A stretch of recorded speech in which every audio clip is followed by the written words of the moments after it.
this month's episode of the Whiteboard Game, the boys discuss songs from different countries.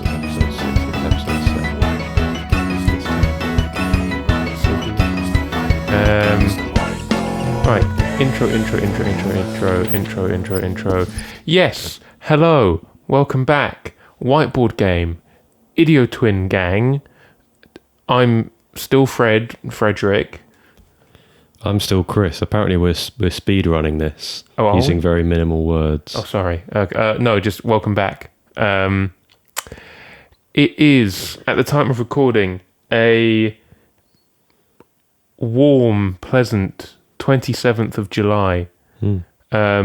Just gone lunchtime.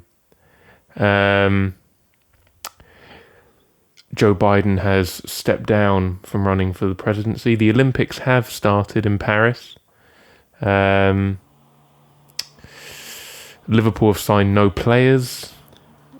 I think those are the most important global updates, I think. If you happen to source your global updates from somewhere, make sure it's the Idio Twin podcast that happens once a month. Yes. Or as it were, maybe don't. Maybe don't.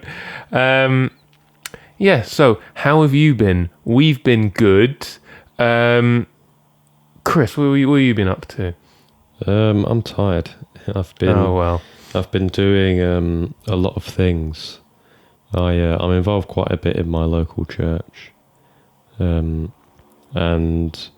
we did this thing recently called Holiday Club, where it's for a lot of primary school kids who come and they have a jolly old trio of mornings and then leave thinking that God is cool, basically. Which is all you ever want, really. And I had a bit more responsibility this year, which was nice, but definitely a lot more stressful.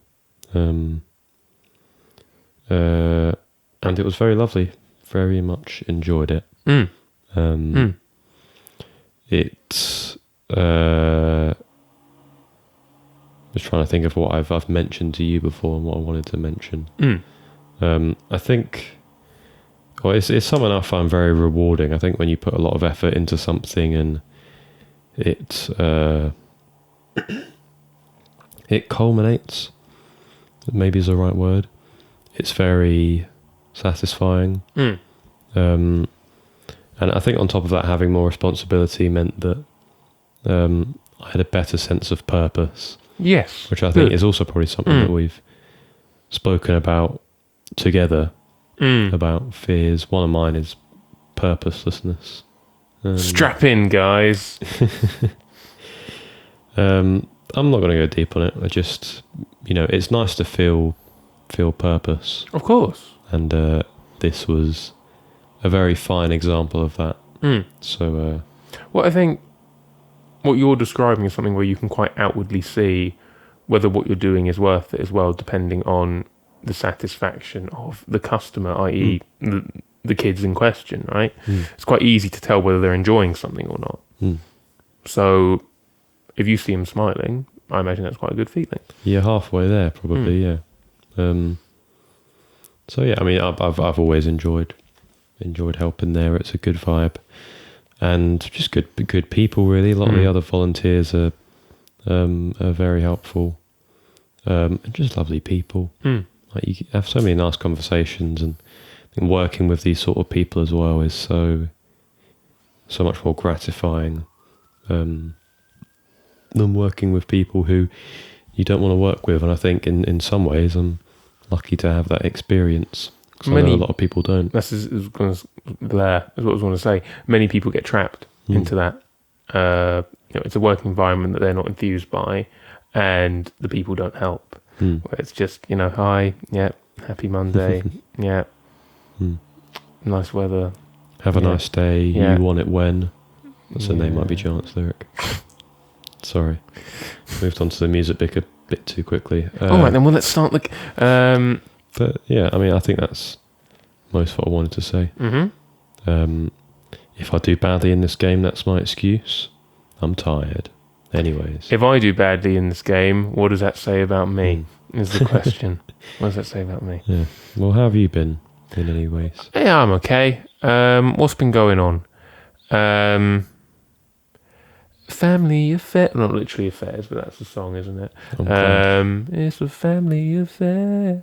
But yeah, look, we don't need to get into them. But all is fine. Don't worry for me. All is fine. It's almost my birthday. As I say, today is the 20th. Well, time of recording today is the 27th. On the 30th of July, I will age. Technically, you're always aging. It's just the anniversary. Of No, you're aging. right. Like, what I want to know is when will it end, Chris? We've had a very depressing start to this podcast. I don't mean dying, but just like, why can't it just stop? Why can't I just wake up one day and just go, oh, none of my cells have died? In continuum, I try. I can quite easily fall into the trap of just like, another year. God, I mean, like, you know, it's not like we've written a song about this kind of thing or something, but I think we've written a few. well, hey, but you know, it's well, it's exactly that. It's quite easy to fall into a place of existentialism with it, I suppose, which I'm trying not to do. I'm trying very hard not to do this year. My birthday will fall on the day of our local returning pub quiz, which is exciting. Yeah. So we might all do that. I like to make my own quizzes. That one's almost done. I'm planning. You guys ever watched Taskmaster? You should watch Taskmaster. It's good. Last birthday, I ran my own. I was both Greg and Alex in one. I loved it. Gralix. I was Gralix. That's who I was. Or Aleg, which sounds like a name anyway, though, from certain Eastern European areas. European name. I may well host another one this year. A bit trickier because of, you know, those family affairs, but everything's fine. You know, there have been no breakups. There have been no, you know, no one's in agony. There have been no quote-unquote affairs. No, there are no affairs that I know about, I suppose, is the point. That's true, to be fair. There may well be affairs that I don't know about, which would be particularly alarming if they relate to people well, the person rather. Well, I've just given away that I'm having an affair. There you go. I've said people plural.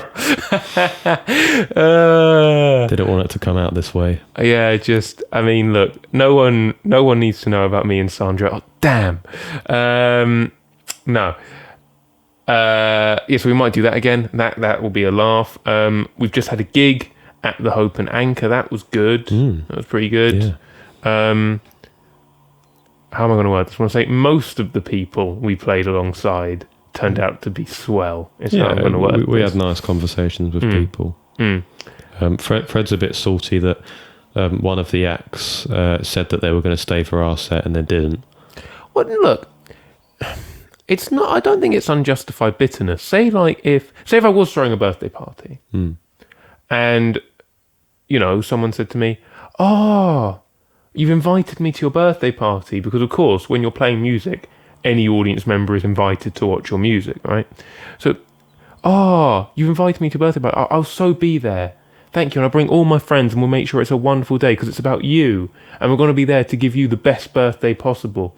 And then on the day, they don't show up and it's raining. Not that they had anything to do with the rain, but they're not there to even make the rain feel less of a hindrance, right?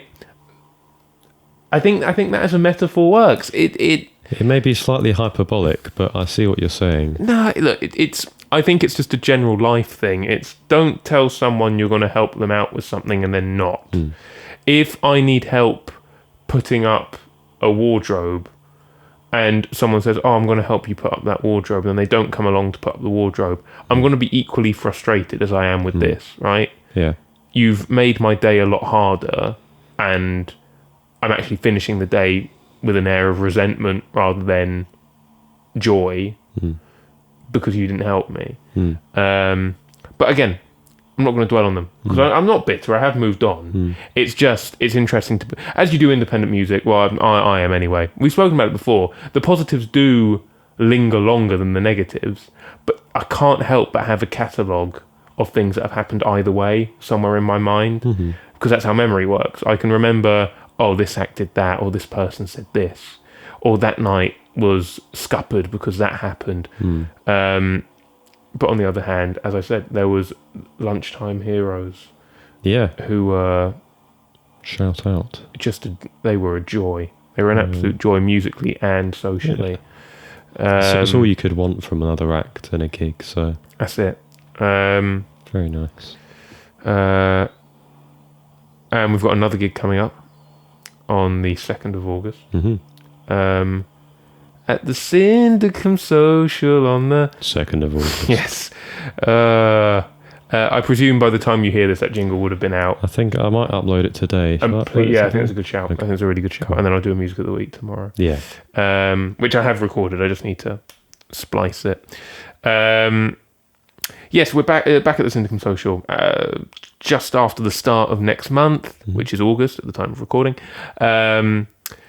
We're raising more money, even more money for War Child, hopefully. We're very close to our goal. We've got how many more nights to achieve it? 1, 2, 3, 4, 5 more nights, is it, to achieve Possibly, I thought. About that. Yeah. Yeah, about that. Okay. Yeah. So, still plenty of time. Fingers crossed. And then, this gig on the 2nd of August is about just getting in some more money, and it's a chance for us to perform, which we always love. You can come and see us if you're hearing this before, which I doubt you will, but in general, look out for us, come and see us. Yeah. Because we'd love to see you, faceless listener. Is there anything more I need to... I don't think so. Just the inner workings of the game. And of course, yes. this week's theme, month's theme. Well, yes. So, we recently had the Euros tournament. Hey, Chris. English or Spanish?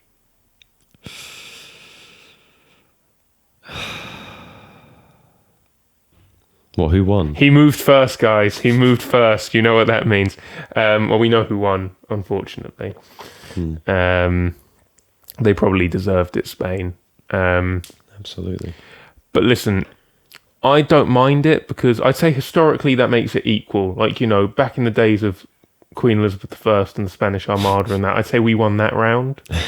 They probably won this round. Yeah. So I think that makes it equal.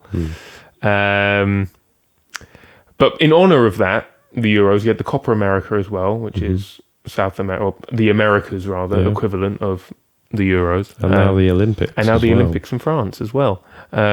Summer of Sport, international contest. We've done an international whiteboard game. You say, because I've been talking for a long time, you say how it works. Well, the international game just means that, we're playing the game live with loads of people around the world. And it's not. It's just, well, I think we've called it the countries round before. Yeah.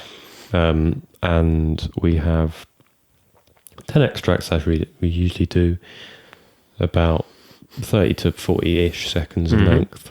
And you've got to give the name of the band, name of the song, name of the genre, and the year it came out in. And we sometimes have a 5th category, and this is applicable here because all of the other acts, sorry, for some reason, my mind thought I was speaking as if I was on about a gig. So I said all of the other acts. We're not bitter. We are not bitter. All of the extracts will be from musicians of different countries. Yes. And I think we both have a joker. Yes. Which you might be thinking, what, are they like an alien then? Is that what that means? Fake country. Yeah. Yes, this is actually an extract of someone from, I don't know, what doesn't exist anymore. This was made in Yugoslavia. Yeah, this is a Czechoslovakian artist. Yeah. No, it's just a double up of countries, one that we've had before. Yes. In my case, it is the country. Whoa, stop right there. Whoa. Stop right there. What are you doing? You're going to give the game away that we're about to play. You silly goose. If we've described everything. Did Do you think we're ready? I think we are. Yeah. I think we are. Play along at home, although you can't hear the music. But play with your friends if you want. It should be decently explanatory. We're giving you all the tools, guys. Come on. You know how the game works. You know the rules. We keep coming up with rounds for you to follow as well. Maybe one day we'll discover some method of actually, should this ever accrue a large enough audience, of dropping the extracts we use somewhere so people could play along. Technically, I don't know. I don't know if that would ever be feasible, but it's a thought, isn't it? It's a thought, yeah.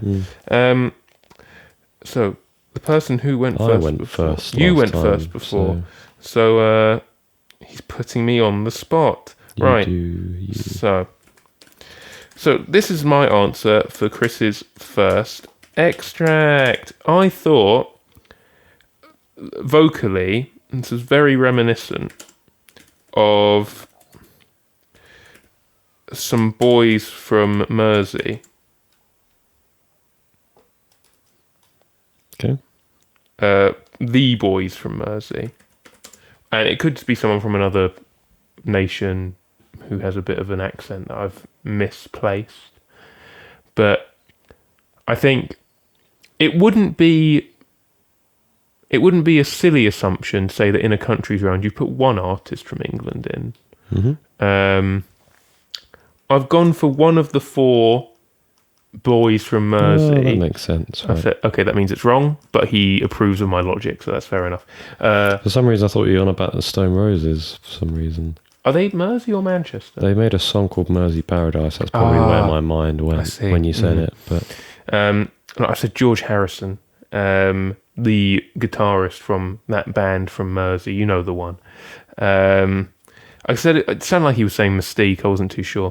1970, definitely psych rock. If I don't get a point for that, I'll scream. And I did say England. Well, this is a turn up for the books. I was not expecting this. This is... Oh, I absolutely flopped it. This is Tame Impala. Was that actually Tame Impala? Give it a listen back. It sounded like he was from... here's the thing. We can discuss why it doesn't sound like what you might be used to. But I'll say what the thing is. The song is called "It Is Not Meant to Be." No, it is. Sorry, you're right. Of course, you're right. You know it is. But I see why. Again, listening back to it, I see why I thought it was one of them. Yeah. The track is called "It Is Not Meant to Be," psych rock, 2010. So this is like early Tame Impala. Sure. Mm-hmm. And he's Australian, as we. He's not from Liverpool. He's only one guy. You know that. Yeah, he is only one guy. If this were the deceptively large bands game, I think this would be a shoe-in. But it's not. It's the country's game, and he's also a shoe-in in this because he's Australian, and that's not a country. Well, that's an absolute 3 or 4 pointer I've blown away in the wind. That's okay. I mean, I did want to talk about this for a bit because this is off of his first album, Inner Speaker. Yes. Which, firstly, I'd just like to say, how do you come out of this as your first album? Impressive. It's very impressive. Or at least to come to like the culmination of this, because it does feel unique in some ways. But more so just that, like, I'm listening to this going, I know you've recorded every single one of these instruments. You're just a very good musician. Yes. Like, how do you get to that point of creativity as well? Because I enjoy the music. The harmonies are really nice. I find that in this album specifically, he uses a lot of, I'll call them side shifts.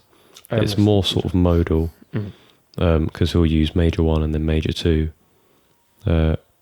if that makes sense chord-wise. Yes, yeah, that does make sense. It just makes it very bright and very pretty, and it's not typically a lot of harmony that you'll see done to the extent that he does in this album. Maybe a bit controversial, but I think I prefer it to Lonerism.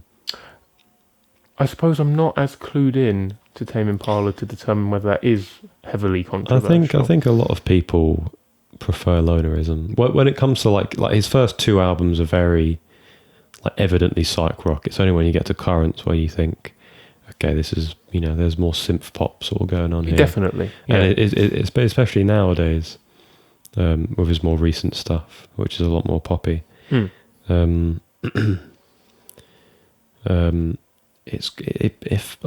Impala's a very popular artist. If you like his newer stuff, listen to his old stuff. It's all really good. I don't dislike Lonerism.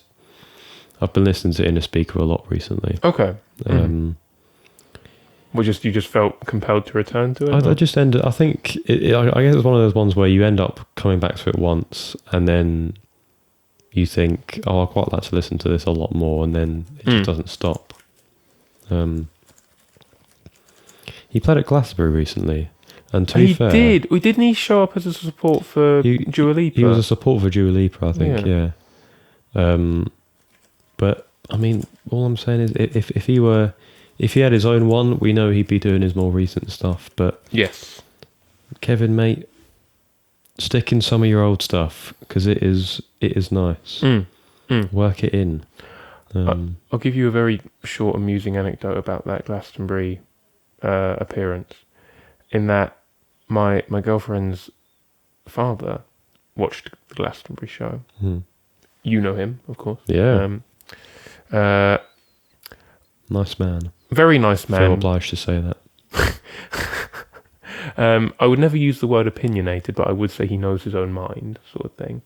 Like maybe makes up his, with logic and with reason, and then he gets that opinion, and he'll always have a conversation about things, but he knows what he thinks, sort of thing. It's like a healthy kind of thing, right? He said that he really liked Dua Lipa's set. He doesn't know who Tame Impala is. Mr. Kevin struts out on stage, and he said to me something along the lines of, "No, I was really enjoying Dua Lipa's bit." And then this bloke in civvy clothes ran out on stage, and it's like he was shy. He had no stage presence. I thought, get him off. So that was his opinion of that appearance. Fair. I mean, he is he made an album called Lonerism. Well, I think that speaks to his shyness. Yeah. Maybe he doesn't have much stage presence, but I guess when you're in the presence of someone like Dua Lipa, it's a lot of stage presence. At that sort of point, it becomes, even if you had a good amount, it's not going to come across, is it? Because this other person is got a lot more. I can offer my first hot take of the game if you want. Okay. In that, I don't really care for stage presence. I think if you compare, not that anyone is, Dua Lipa and Tame Impala, I'd say at least one of them knows how to write more than one song over and over again. That's my take on that anyway. Interesting. I don't have an opinion. I don't listen to Dua Lipa much. How do you know which one I was talking about? How do you know that? Because I know that Tame Impala don't write the same song every single time he puts pen to paper. Well. Anyways, yes, you have 1 point from that round. What I would say is has anyone ever seen Kevin Parker and George Harrison in the same room? Has anyone ever seen that? Two forefathers of different eras of psych rock, maybe. If only he were born in 2003, then you could say, "Welcome back, George Harrison." Yes, yes. Okay. This one, you've used this one before. Oh, for goodness sake! This is a rough start for me. I haven't smashed it though by any stretch. I'm pretty sure it's Lord. Don't take the name in vain, Chris. That's not Lord with an E, so it doesn't count. I think it's from Melodrama, and I think it's one of the popular ones of that, but I can't remember what it was called. She said Green Light, so I put that, and I'm pretty sure. I have this thing where when I'm listening back to extracts, the artist I remember it being is actually the artist that I guessed. Yes. Yeah. Which is weird, but at the same time, it's like that's just a conclusion my mind came to when I guessed it. So it's normal. Pop, an easy point there. 2018, because I think that's when Melodrama came out, and I'm pretty sure she's from New Zealand. So across the Aussie pond, you might say. So it is an appalling start for me in terms of competition because he's walked it, as I should have done with his first one. It's a 5-pointer. What an opening. It's going to take a bit of effort to claw this back, I feel, but we'll see. I don't think So yeah, Lord, green light, 2017. That's the only bit of information you were slightly off with. Pop, but not quite pop. Alt pop. Yeah. And yeah, she is from New Zealand. I haven't listened to Melodrama. I remember this song being on the radio quite a lot around the time of its release. I really liked it. Just haven't got around to it yet, but I will do. Mm-hmm. She released an album last year, was it? Not a clue. Well, it's the one that's Is it got the one that's got her bum, on it. Yep, that's exactly what I was going to say. I'm sorry that's the only thing that I remember. Yeah, psychoanalyze that all you want, yes. But apparently that's not as well received as her first two. Okay. I think Melodrama is the only one I necessarily want to listen to, I suppose. So I will get around to it, and when I do, I'll let you know. But yeah, 5 points. Congratulations. Cheers. Lovely start. Appreciate it. Um, I feel as though you've used that in a group one that we've done, and maybe that's why it felt different to use it here. But it's probably for a group country one as well. As you say, it's a bit when you have like 3 or 4 songs in the back of your mind that are like alley oops sort of thing. Yeah. For certain games, and Green Light has always been one for a New Zealand shout. Yeah. That's the sort of difficulty it. I had with this one, because I was thinking, like with some of the musicians, I struggled to think of places to go to. Agreed. So I might be coming to the end of my countries of musicians I know tenure. But well, we'll see how it progresses. Still early doors, I suppose. I've gone a bit all over the shop for this one in the hope of getting a point somewhere in the answer. This is obviously an electronica, techno, ambient track, right? Which is what I said for genre. And I originally had a name and I just didn't like it. I knew it wasn't. And I think it's always going to be 5% more likely with you if it's a track like this, if I put Boards of Canada. So I put Boards of Canada. But okay, right now, sorry. Their sound is so varied, I suppose, and I haven't listened to enough. So it's probably naive of me to say this, but for me it didn't sound like something they would make. But you're probably about to tell me they did, so I don't know. I know they're not from the country I've put. I know that. But it's me trying to, fingers multiple pies, right? That's what I chuckled at, yeah. Oh, yes, because they're not Swedish. But for me, it just sounded like this could be Swedish ambient. It sounds like it could be Swedish ambient. I don't know. My favourite genre. Number 1, Japanese ambient. Number 2, Swedish ambient. Yes, there probably is something out there. Yeah. I said it was called Moss. It sounded quite greeny. 2017. I've told you what the genre is. Yeah. Yeah, well, it's not Boards of Canada, but I genuinely did just look up to make sure that this artist is from where I've put. Oh, okay. Because there was a bit in my back of my mind that doubted it, but no, we're good. This is Blank Banshee. Oh, yes, it was a name that I'm just out on the air. No. Okay. This is from his... Didn't know they were from Canada. Yeah, it's a fun fact. Blank Banshee, eh? Yeah. I mean, they're... Mildly racist, sorry. do you know what? I've never been massive on Blank Banshee stuff, so I don't know why I ever sort of decided to go through his discography. Maybe because it's not massively long. And Well, I guess they're in that category of iconic online albums. Yeah. So you can tick them off, sort of thing. This track is from the not so iconic Blank Banshee album, Blank Banshee 1. I think it is that way the around. one after Blank Banshee 0. It's not how you count, silly. But I do genuinely quite enjoy his stuff. I think after Blank Banshee 1 for me is where the music, I guess you can hear the effort in the music.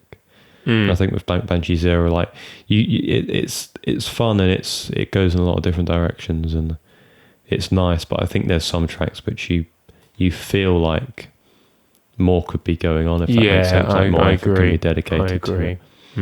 And I think with Blank Banshee 1, that's so much more the case. Okay. And I like most of the songs on here. They're really good. Lots of interesting stuff. And I think it's something that you mentioned there in that, you compared it to Balls of Canada, and that I guess it's when you mention stuff like that you realise this sort of music, the different directions that it pushes in. I mean, for a genre, I guess you could maybe call this vaporwave, in which often can feel saturated by very similar stuff. Yes. I always feel as though he's had his own sort of sound. So. Which is impressive, to be fair. Yeah. So I've got a lot of respect for that.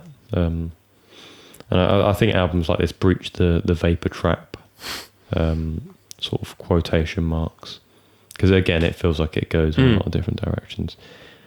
So I'll leave it there. I haven't said the rest of it. So this is a track called Java Clouds. I put ambient/electronic, 2013, and he's from Canada.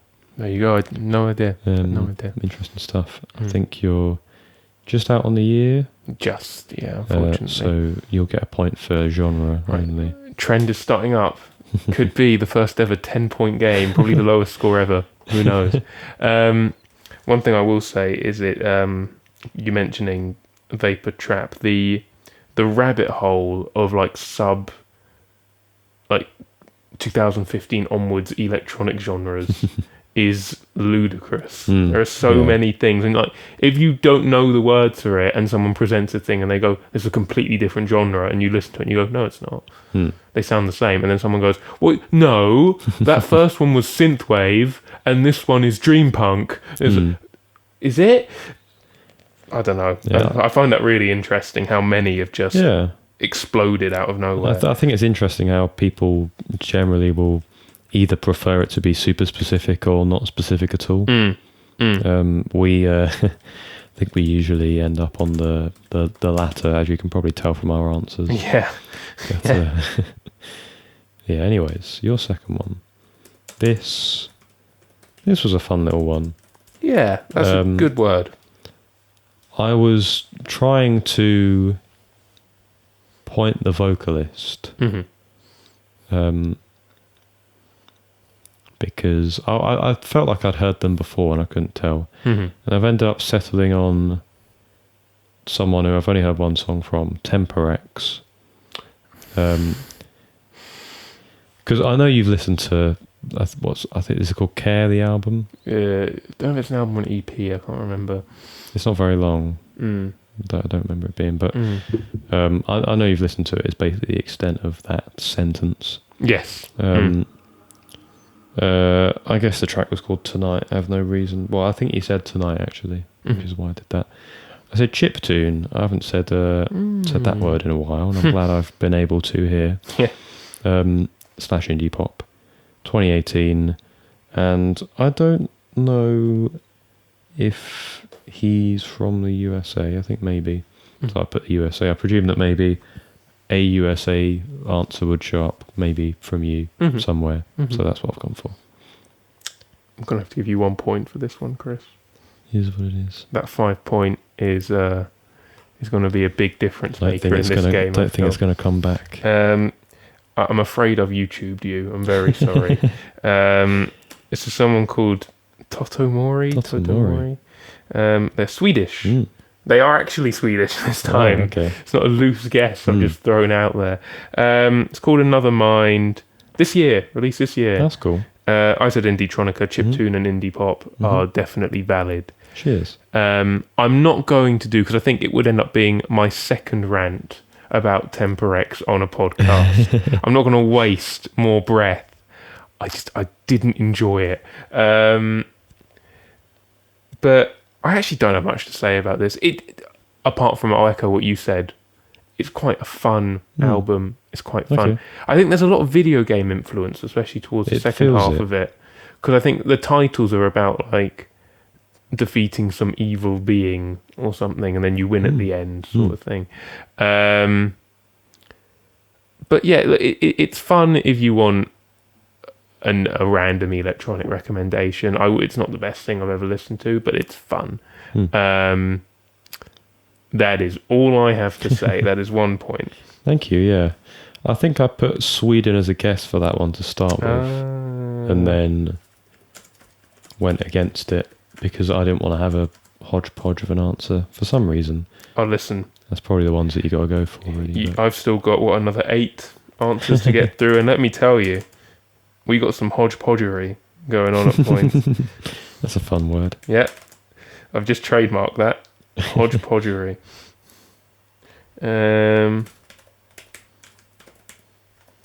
Right, let me actually type this out. Where did I say these guys were from? I said they were from... Well, I know that's not right, but I'm not going to change it now, am I? Alright, so there's a band called At the Drive-In.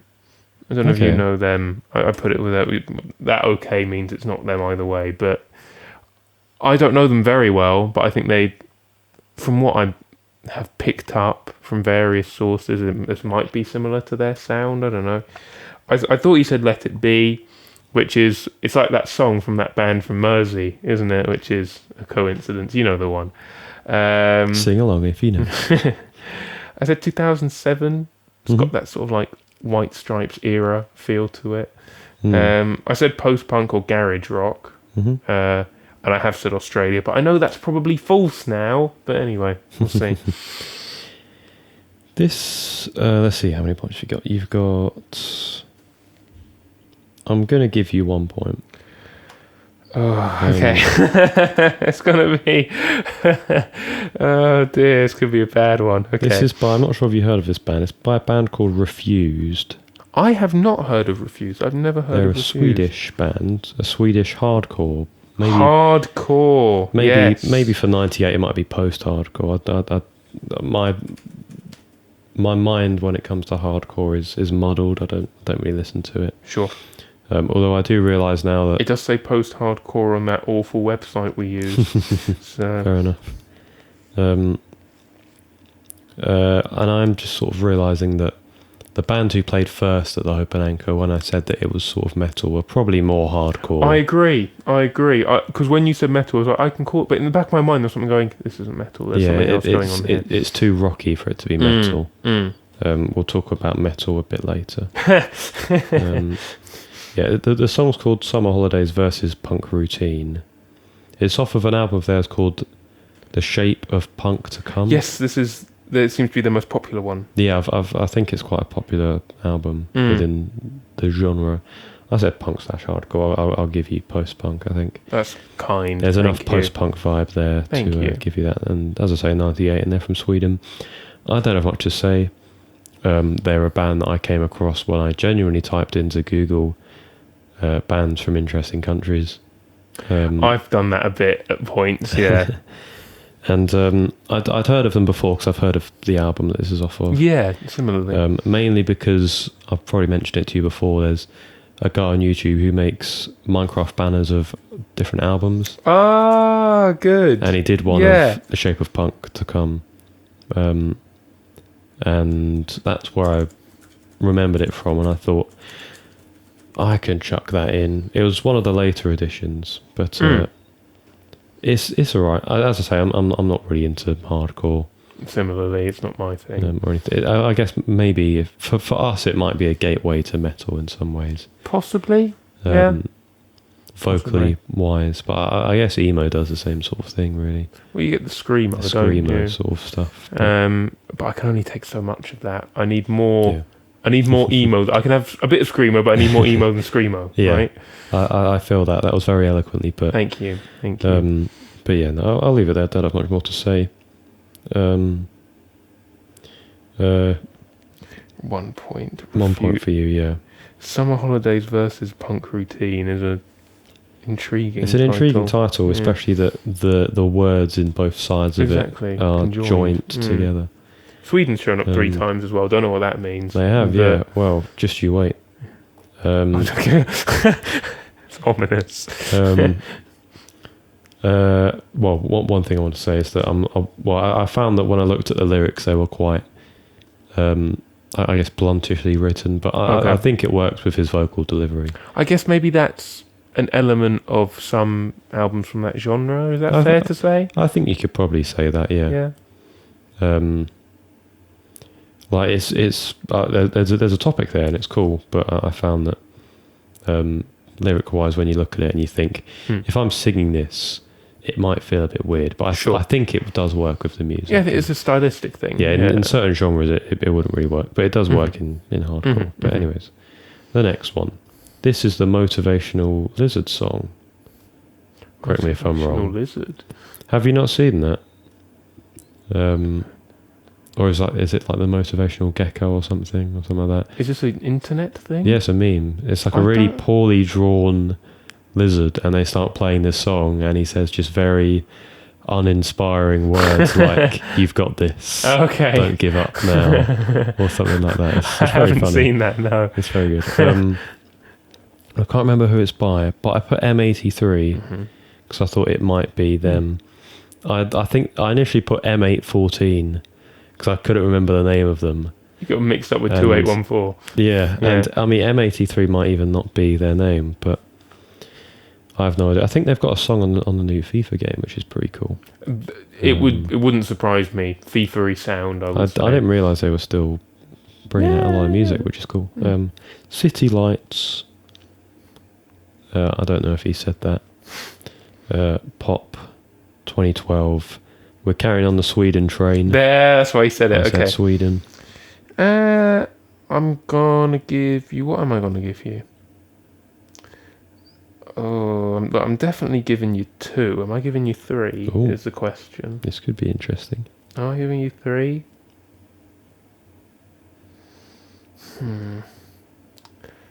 Right. It could be 2 or 3. Let's talk about it first. Okay. So, Let's see how good my bartering skills are. So it is M83. Yay! This is the final song on "Hurry Up, We're Dreaming." Oh, is that the big one? The most popular one, I would say. Yeah, it has Midnight City on it. Yeah. And because it's the last song on the album, it's called Outro. 2011, I said Dream Pop. I mean, I've just given it to you. I think you should take 3 points, really. Oh, thank you very much. So I would have said Dream Pop shoegazy sort of thing. Okay. Because he sort of has all these, like, big, like, he has a drum pattern, and then it's all big synths and strings, and there's like some really reverby guitar that comes in at some point. That's normally how the songs work. Anyway, he's French, I think. I didn't I'm fairly realise sure. that, yeah. I quite like Hurry Up, We're Dreaming. It's okay. It's not my favourite album ever. I think it's very, very stodgy maybe at times. I think it might just be too big of an album. There's some great stuff on there. Midnight City deserves all the accolades it's ever got, in my opinion. I think it's great. But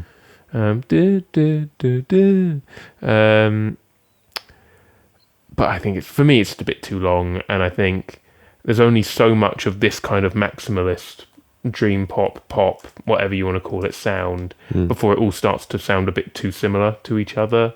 And I go, I can't do any more of this. It's getting too much. Too rich, I suppose. Like, imagine you go to a restaurant and they just keep bringing you out like the same steak meal over and over again. I don't eat steak, but I imagine that would get, like, steak's nice, but I imagine even if it's the nicest steak in the world, it would get to a point where it's just like, I can't do this anymore. The amount of peppercorn sauce I've had, I'm going to throw up. It's a bit like that, but I'd still recommend the album. It's similar to what you said earlier. It's got its own sound, which is impressive and worth noting. I'm going to say 3 points. Thank you. Yeah, I had no idea that they were French. I thought they were Swedish for some reason. Well, let's see how many more Swedish guesses we can get in before this game ends. Right, so I didn't know who this was. But there's a certain kind of American rocky sound, I suppose. So I said they were from the US, these guys.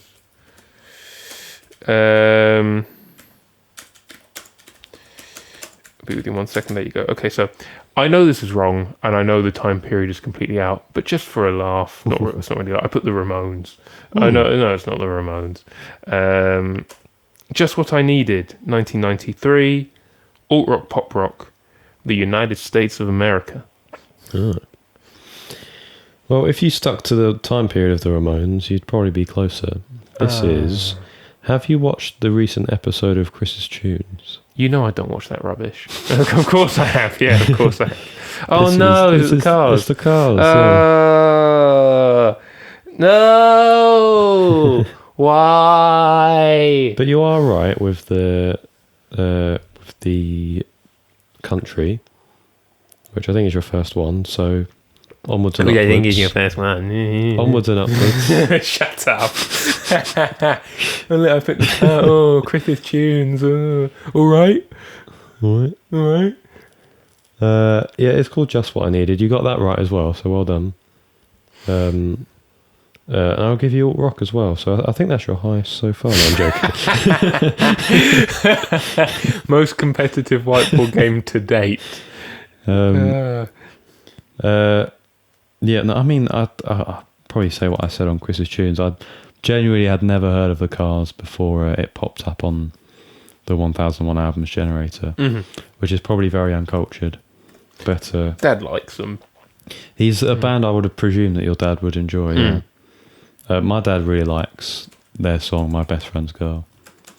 I recognise the name of that. That's the one that I did in Chris's Tunes. That's why I recognised it. Yeah. There you go. See, I hate that show. You block it out of your memory. You do watch it, but you block it out after you've watched it. Well, no. See, look, I've very vividly in the back of my mind, I've got you at the end going.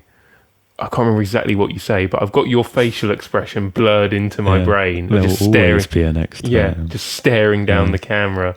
And you know, in that moment, you know what I thought to myself? Look at this loser. Well, we'll see who comes out on top, shall we? We do actually get on. We should, Yeah, or this do is- we? this Or is- do we? Which one is Well, it? Yeah. Well, just you wait till the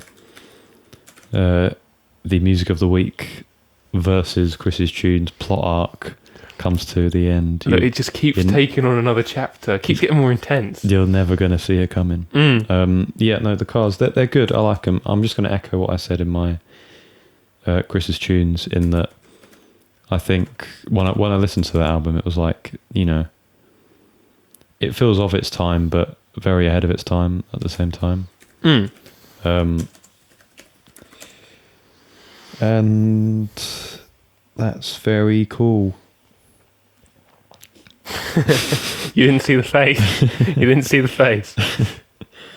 And also there are some nice nods to earlier music that I like as well. They've got some Beach Boys vocal harmony sort of stuff throughout the album, Which is cool. which is I really cool. heavily like. Yeah. Yeah, I don't have too much more to say other than mad respect for the Cars. Again, surprised I've never heard of them, but here we are. 3 points for you. Thanks, Chris. No worries. I I would recommend the album it's off of as well. It's very good. do recognise the art for it. I've Yeah. definitely seen it before. I did see it and thought this is quite vaporwavy actually. It That's looks interesting, it. but it's It looked like the kind of thing that St. Pepsi would take, slap a watermark on the top, bang, 10 out of 10 Vaporwave album. yeah. If only I mean, you never know. There might be an offcut somewhere that does the use world it. could do with more St. Pepsi albums. Come back. Come back, St. Pepsi. We're waiting. Okay, you're number 4. Let's have a look. Yeah, 3 points to you. Thank you. This was, I think I've guessed this artist twice. Because do you know, I thought when I heard it, I thought it would make sense that you use this artist in this game because they're from an interesting country. Sure. I've guessed Thomas Dvorak, He is from an interesting country. one of your favourite video game composers. He's so good. He's so very good. I call it Serene, mainly because that's what I thought it was. I said ambient / soundscape. The only reason I put soundscape is because it sounded like there was some sort of recording of a soundscape in the background. Like wind blowing. That might have just been the white noise in the background. 2010, around the Amanita design heyday. And Their peak. I'm pretty sure he's from Czech Republic, He is from aka Czech Republic, Czechia. Yes, very good. 1 point, Chris, I'm afraid. 1 point. It will have to be the other one then.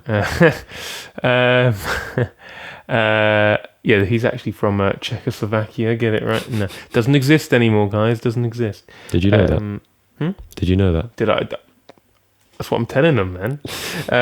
Right. So this is when you see a musician on YouTube that you really like, and you just wish you could see them perform live. Where do you tell them to come? To the Syndicum Social? I wasn't expecting that as an answer, but I'm afraid they're not from Shepherd's Bush, this act, although it does feel like its own country sometimes. So imagine, like you've just watched, for instance, you just listened to, I don't know, Room on Fire by The Strokes, and you want to leave a comment saying, I really want to see The Strokes live. I love you, The Strokes. Come to Brazil is where this guy's from. Okay. This is a vaporwave ambient artist called Lindshöven Virtual Plaza. Interesting. It's called Polynomial Voices, 2020, ambient nature recordings, which you really expertly explained, cheers, actually. thank you. And yeah, they're from Brazil. Regretfully, I don't think they're alive anymore. I think they passed away during the height of the COVID pandemic. Oh, that's really sad. I don't know if it was COVID related, but it seems they have quite a strong, like cult fan following sort of thing. I understand why. There's on YouTube. I think there's like he did a Rainforest 1 and a Rainforest Hill 1, Rainforest Hill 2 sort of thing, and then there's a YouTube channel called Vapor Memory, which is an excellent source for electronic music. And I think they've put both of them together as kind of like a collection album. And it's about slightly over an hour long. And it's just good ambient, vapory times, right? And I love anything that pairs ambience with a nature recording, which it does really well. I just, in terms of my own catalogue of electronic albums, this one rates quite highly. I really like it. Okay. And it is a shame that if this is the kind of stuff that this person could make, we won't ever get any more of it, which is sad. That's very sad. But do I have anything else to say about this? No, listen to it. This is one of the bits of electronic music that I will genuinely say, I recommend this one. This is worthwhile. It's not some kind of random offcut I found in the depths of YouTube where it's like, it's interesting, but you're not going to lose anything if you don't listen to it. This is worth it. This is like excellent studying music, for instance. It's really good. I have no more to say. 1 point. Thank you. Yeah. You're welcome. Well, I can't remember if you. I always forget if we talk about like if we say what they. Yeah, you did. Yeah, I remember because you. I think you I went did. through it, yeah. I was going to say it looks like very tragic. He died in a car crash. It was a car crash. Very tragic. How old was he? Do you know? I don't. It doesn't have a birth date. I imagine probably quite young. It must have been. But yeah, there's another vaporwave artist from Brazil who I like quite a bit called Windows 96. Yes. I really like 100 Mornings. Yeah, that's a banging album. Maybe the vaporwave scene is heavy in Brazil. I don't know. Maybe it is, Yeah. See, this is one of the great things about the country game, I suppose. I mean, you've already said, you've looked up bands from interesting countries or whatever. But I think one thing that I often get a bit concerned about with my own listening, because we do get through a lot, and I think that's praiseworthy. But I do often get worried that the majority of the stuff I'm listening to is from the British Isles or North America. Yeah. Very rarely English-speaking oceanic countries as well, right? Yeah. And that even when I do go somewhere outside of that, it's like Mid-Air Thief, who has a huge following. It doesn't feel like I've done much work to push the boat out, sort of thing. So this game is good because it's introducing each other to other stuff as well, which is nice. And then you can actually have discussions like, what do you think of the vaporwave scene in Brazil? Which I think is it's mental, but it's so lovely. Yeah. It's one thing I want to work a bit more on, is building that world music rather than just world music, which I hate as a phrase. I hate it as a phrase. Music from elsewhere, other than sort of just going, was it post-Brexit London rock, whatever critics were calling it. I don't know, but yeah, I think that's the biggest plus of this version of the game, in my opinion. Post-Brexit, post-punk. Post-Brexit, yes. Your Black MIDI, Black Country New Road. English Teacher, Squid. Squid, excellent one, Squid. Yeah. I'm sure there are others.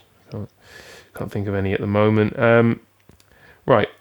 This was a banger, Chris. Your number 5, is it, or 4? 5. 5 was an absolute banger. Actually, these guys are my favourite this genre. They're my It's a very contested genre. They're my favourite woodwind folk musician. I'm a huge fan of I'm a huge fan of the Carlos Eduardo Ensemble. This is their hit that really hit the charts. Machu Picchu Blues.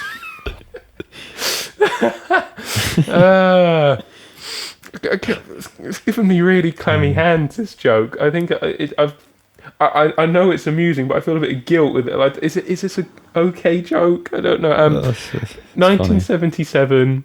I just said folk music, but that could be really cheap.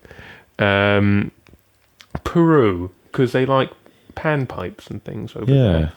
It is not the well-known and loved Carlos Eduardo Ensemble.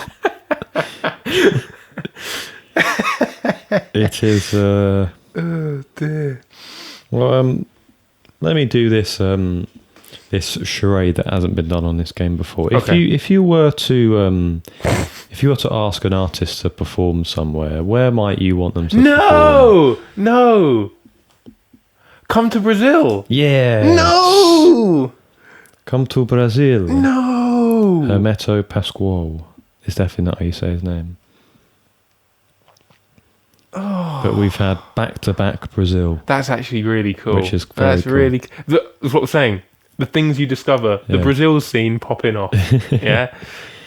The track is called Música da Lagoa, which translates to Music of the Lake. Something like that, probably. That's really cool. Genre. The first genre tag I've got is forró. Forró. Which I'm guessing is a Brazilian genre. I'm going to look it up. Some sort of like Brazilian folk sort of genre, I think. That this artist has done a lot of, I think. Sure. And I put avant-garde jazz as well there, because apparently that's valid. 1985, as I say, Brazil. What did I first hear about this person? My friend Tom, who's actually both of our friends, Tom Chong. Tom Chong, yes. He sent me a clip of... Of course it came from him, He sent me a clip of this song on Instagram, saying that we should sample it. And it is a bop, it's a vibe, it's very jazzy, but it's that sort of Brazilian Latin jazz sort of feel. I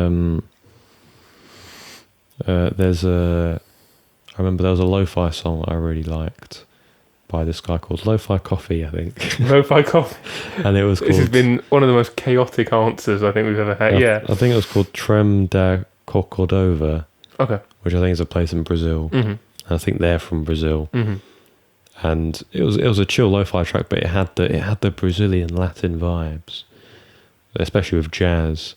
And when I think of that, I think of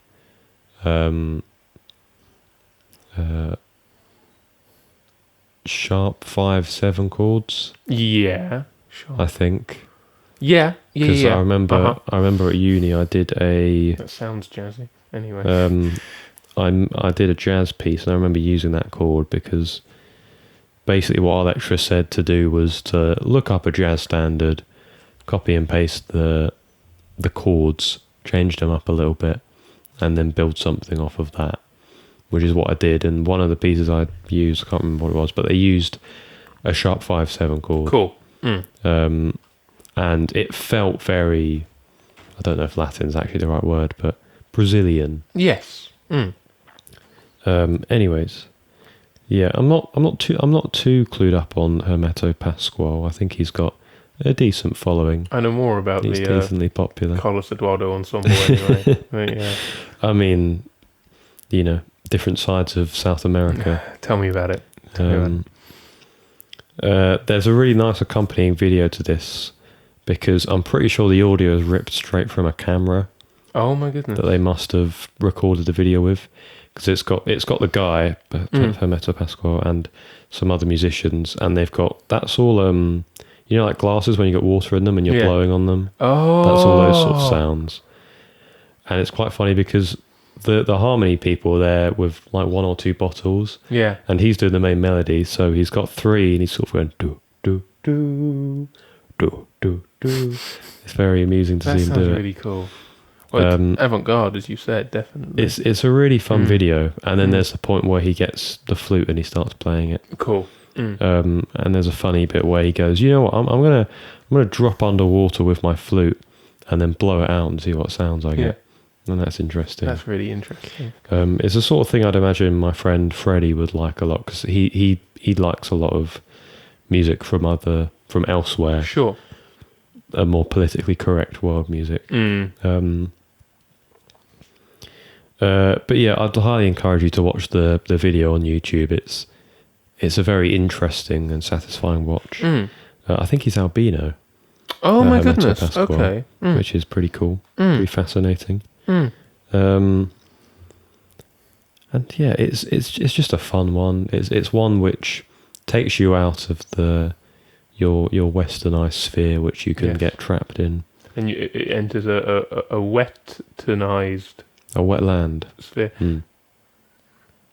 Well, that just yes. Okay, I'm happy with that glance. I didn't say anything.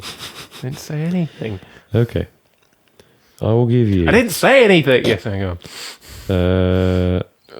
I'll give you a point for folk music. Oh, okay, thank you. Because it's in the essence of what folk is. It feels folky. I don't know what that means.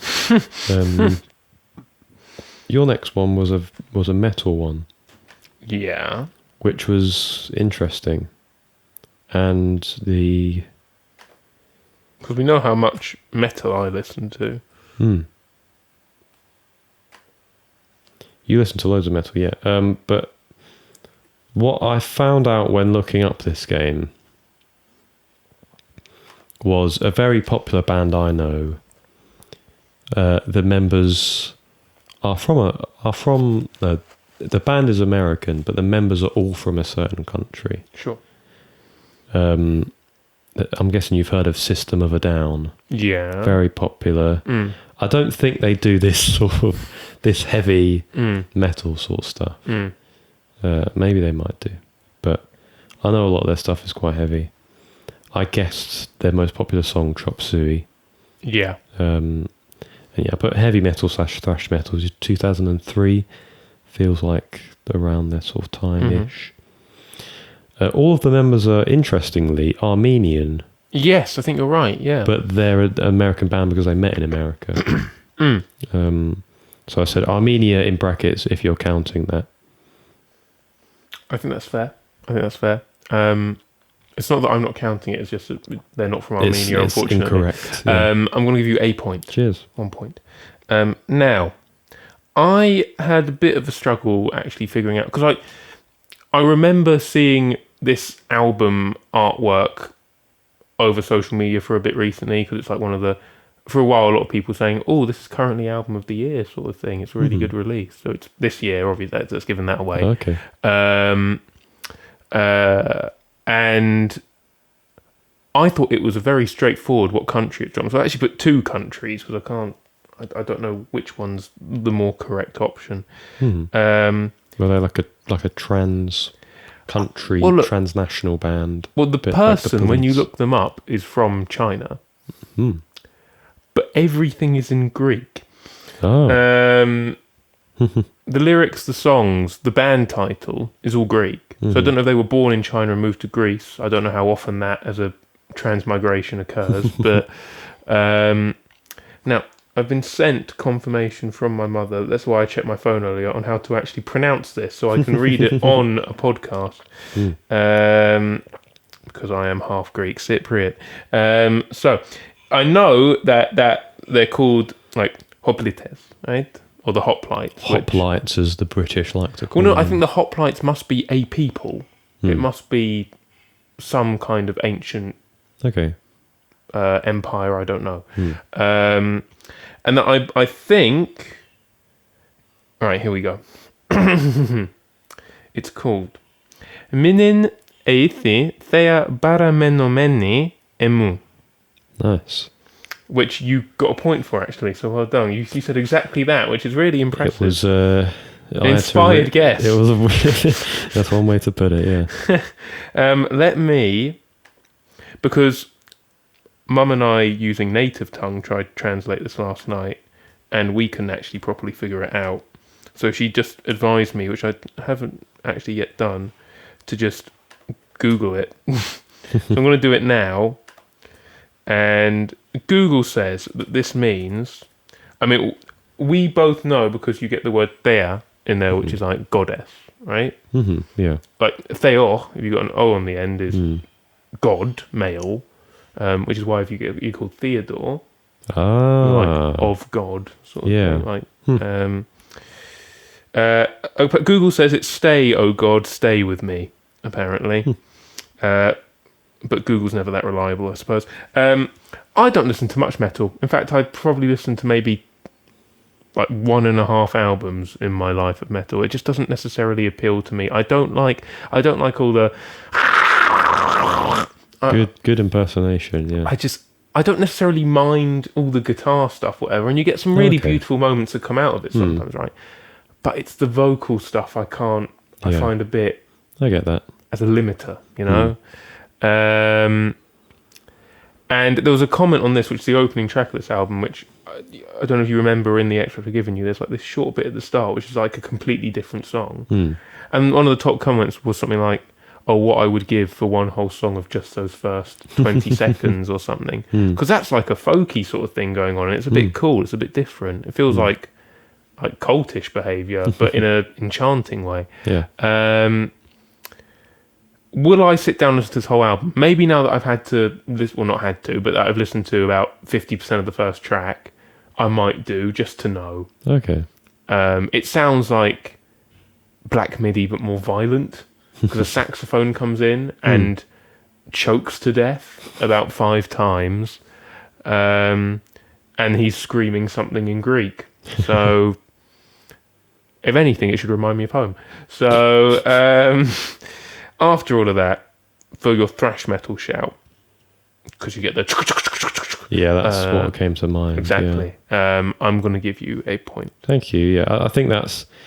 I can probably stomach a bit of metal, but I think the thing that I don't like is the thrashing. It's exactly that. I think I feel like it's meant to feel quite emotive. Yeah. Like very sort of like viscerally emotive. But I find it often just sounds more jarring. And that's it. I don't necessarily get the emotion of it. I just kind of get a... Stop shrieking. Just... I'd probably get more from this if I could actually figure out what you were saying. Yeah, I don't mind. It's just not really my thing. It's probably it. Your next one. So...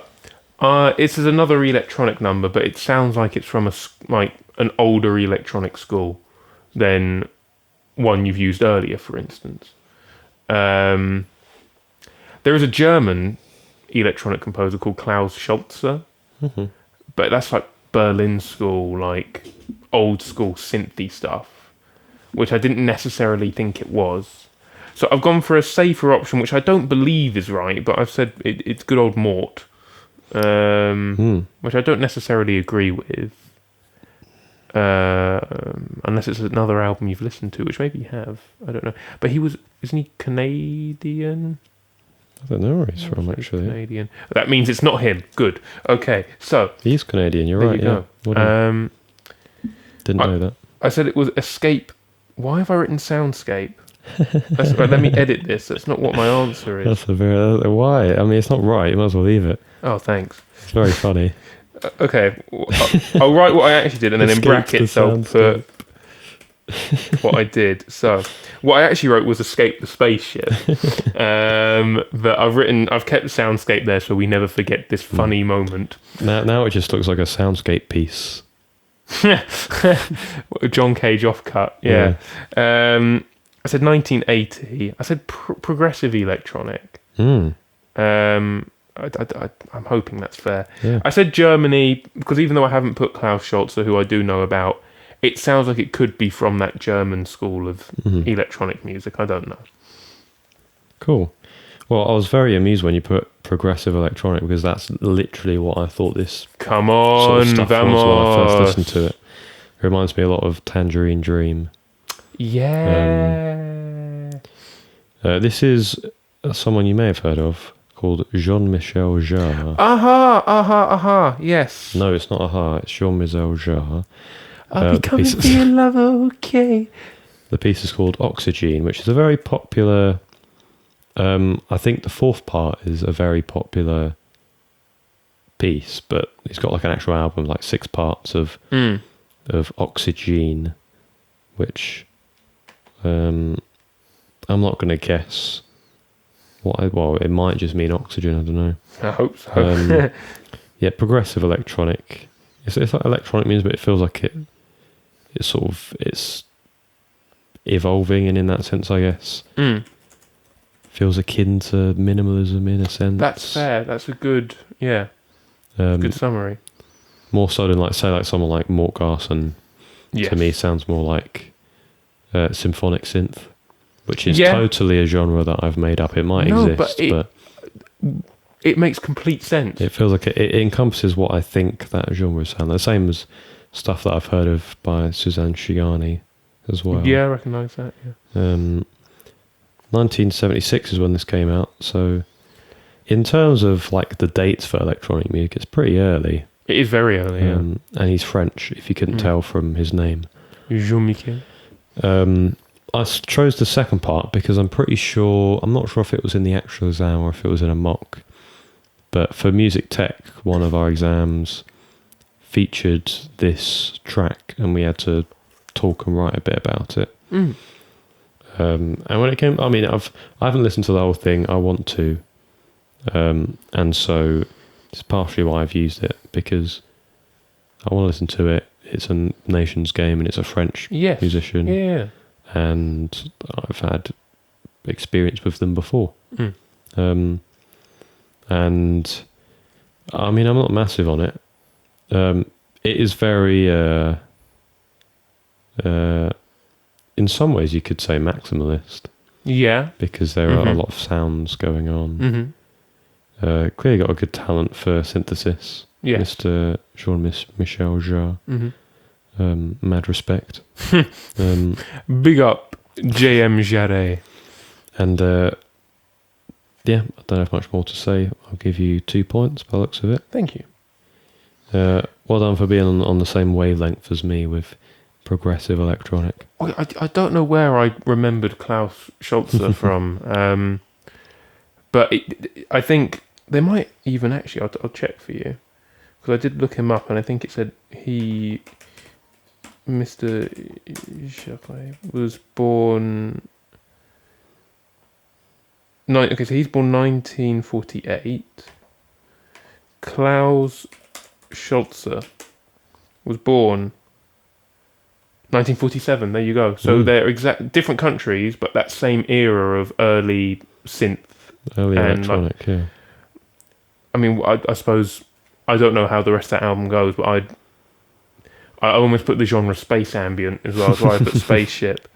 I think that is actually a thing. But what one are we on? You're guessing for me, aren't you? Number 6. I'm guessing you're number 6. Yeah. So let me remind myself of the extract. They sounded like they were from the Irish island. The Irish island? Whether they were from Ireland or Northern Ireland, I'm not sure. Interesting that, yeah. See, I mentioned when we were doing the game that my discernment of different accents in the British Isles and Ireland as well, I struggle with massively.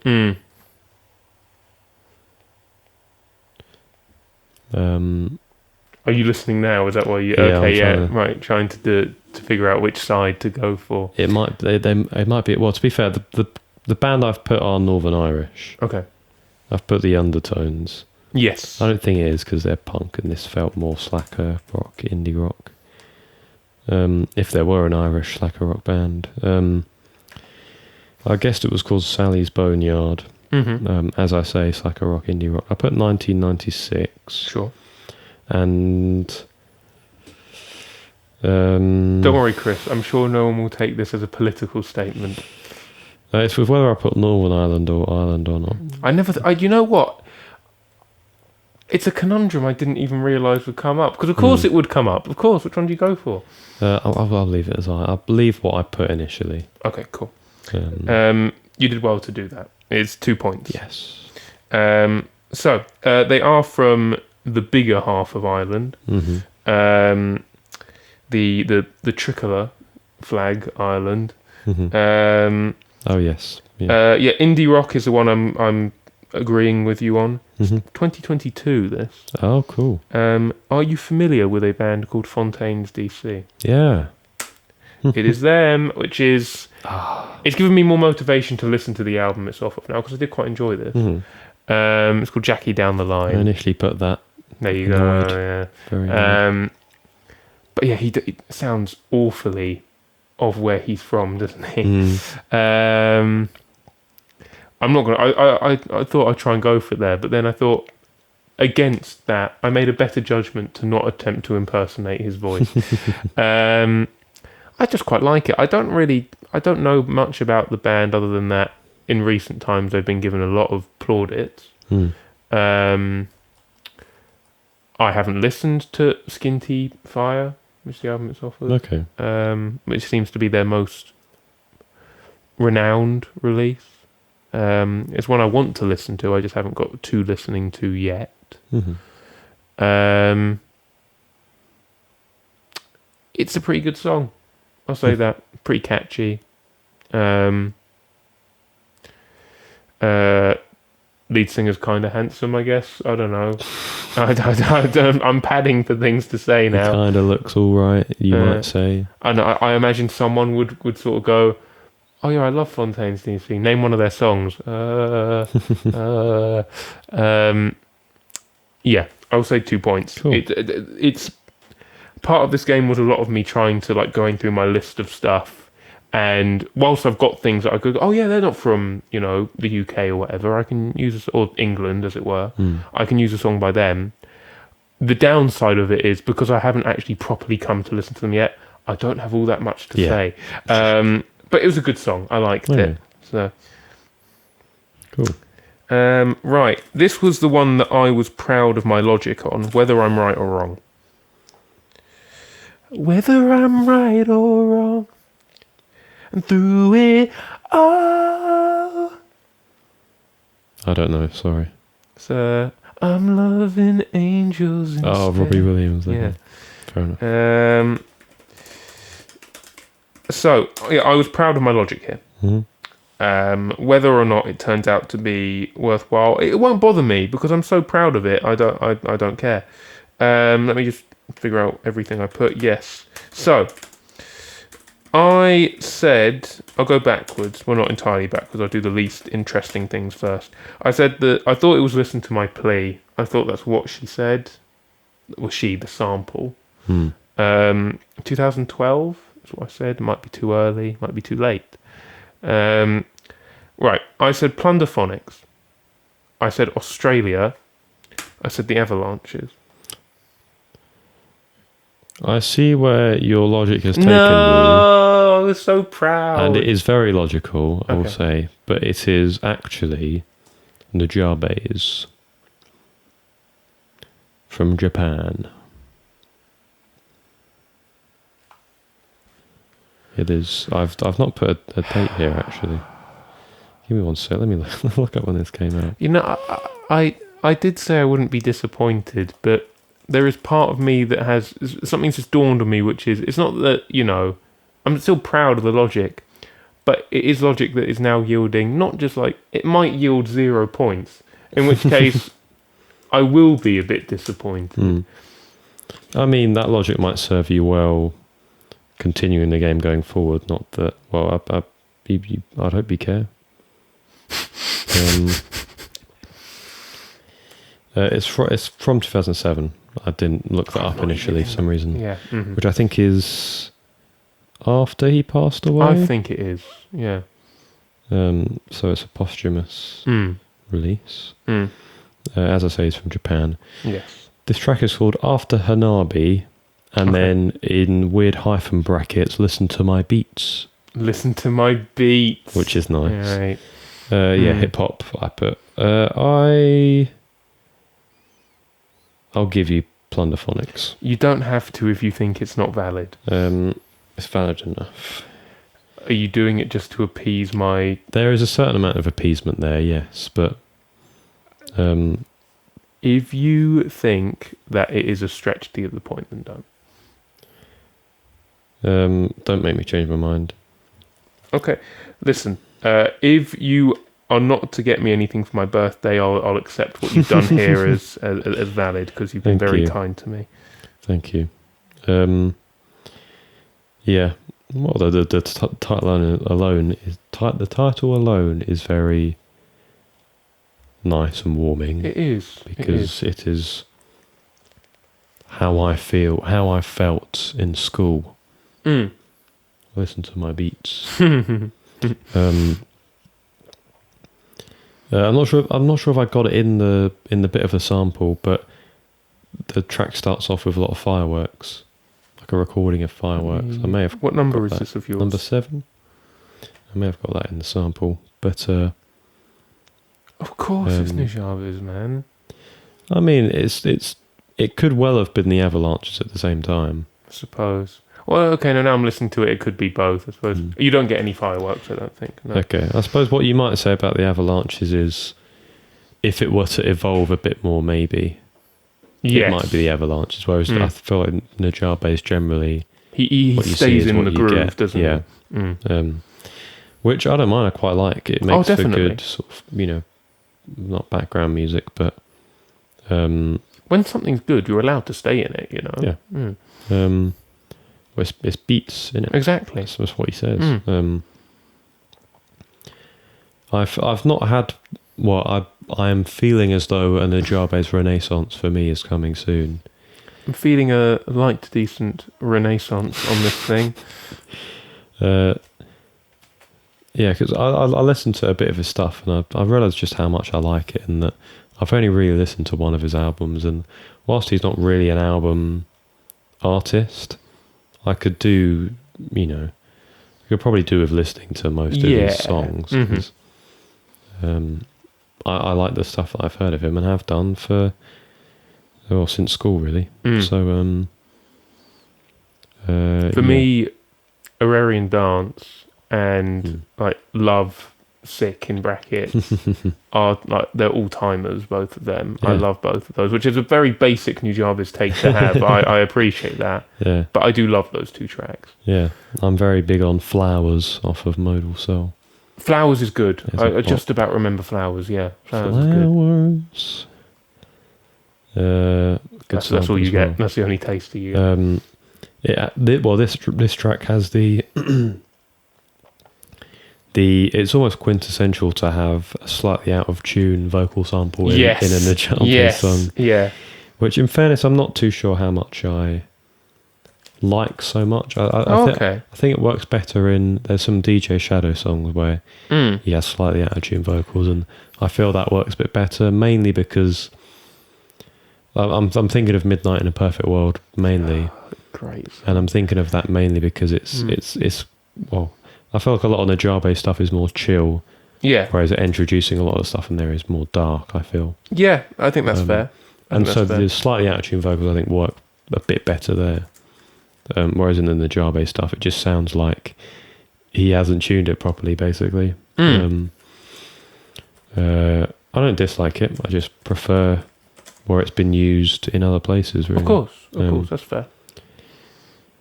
But yeah, don't have too much more to say about Najabes other than big up. I will try to listen to more. And I will give you a point. That's too generous, probably. I think it's very nice that we've had the time to celebrate 2 artists posthumously, one on each side today, actually, which is quite nice. We don't get that often. So a big respect to both in question.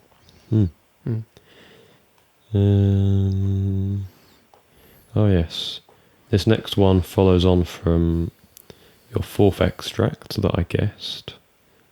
In that, I guess the same musician, because again, it's an alley-oop of a country to use. Thomas Dvorak. This one I called Under the Waterfall. Sure. Ambient, 2012, and then once again he's from Czechia. Hedge my bets. Well, you've been incredibly kind to me, so I'm going to give you a point. Oh, thank you. For the genre.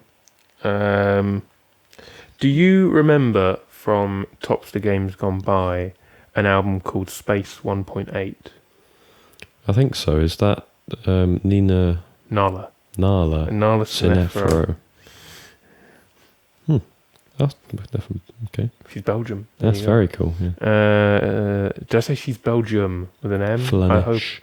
I hope I didn't say Belgium. She's Belgium. She is the country. I am going to be Switzerland. Have you seen that? No. Never mind. Continue. Oh, sorry. Am I really uncultured in terms of meme stuff? I mean, I wouldn't say that's a bad thing. Maybe not. Maybe I just yeah, but see, you go on walks. I'd say you probably touch enough grass. I don't know.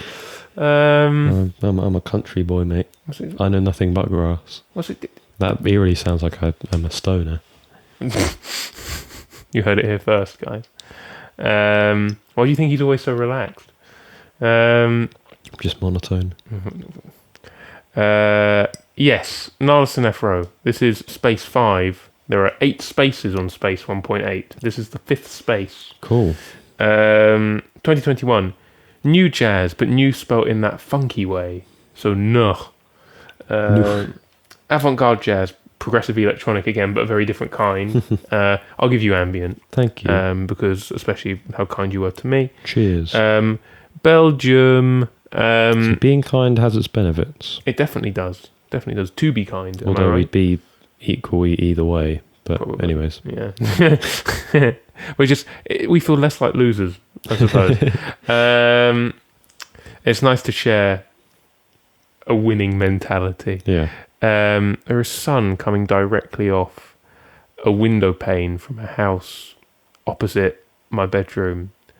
And if I turn around, is it reflecting? It is. There you go. It's reflecting onto the wall. You can see it. Yeah.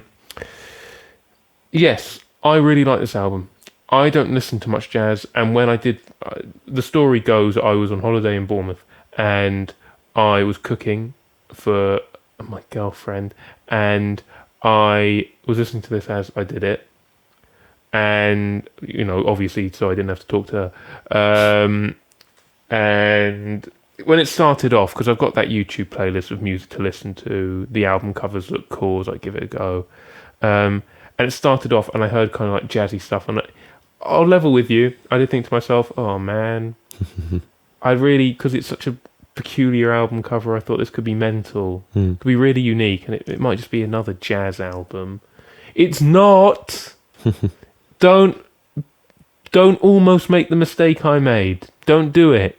It's really unique, and it's really cool, and I love it. And apparently she might be releasing one this year. Cool. So I will wait that with excitement.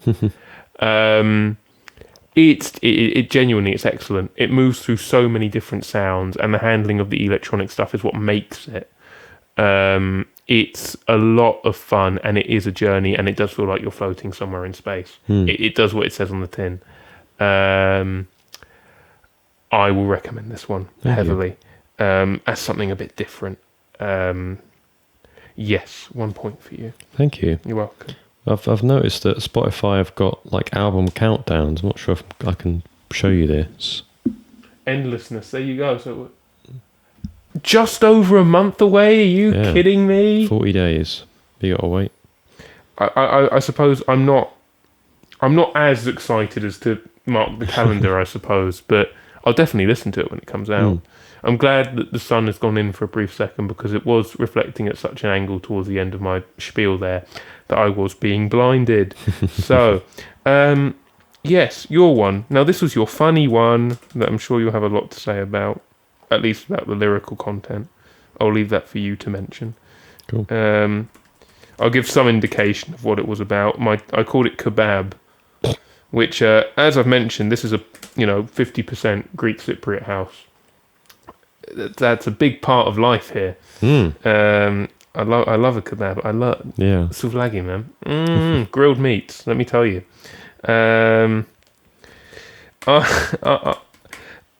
didn't know who it was, but I think. Do you know the song where I've played it for you before, and he's just got such an online presence. That guy that does the she looks just like a dream, the prettiest girl I've ever seen, from the cover of a magazine. I think so, yeah. And you've got another one that does very well online, which is that one with all the lay guitars, and he goes, "You got everything you want, do do do do do do do do do." It's used for like Homelander edits and stuff, like when he's going crazy or whatever. Haven't seen the boys, don't know anything about it.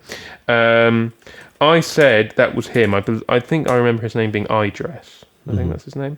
Yeah, so it was called Kebab, 2003. I said down tempo or comedy rock. I said Scotland.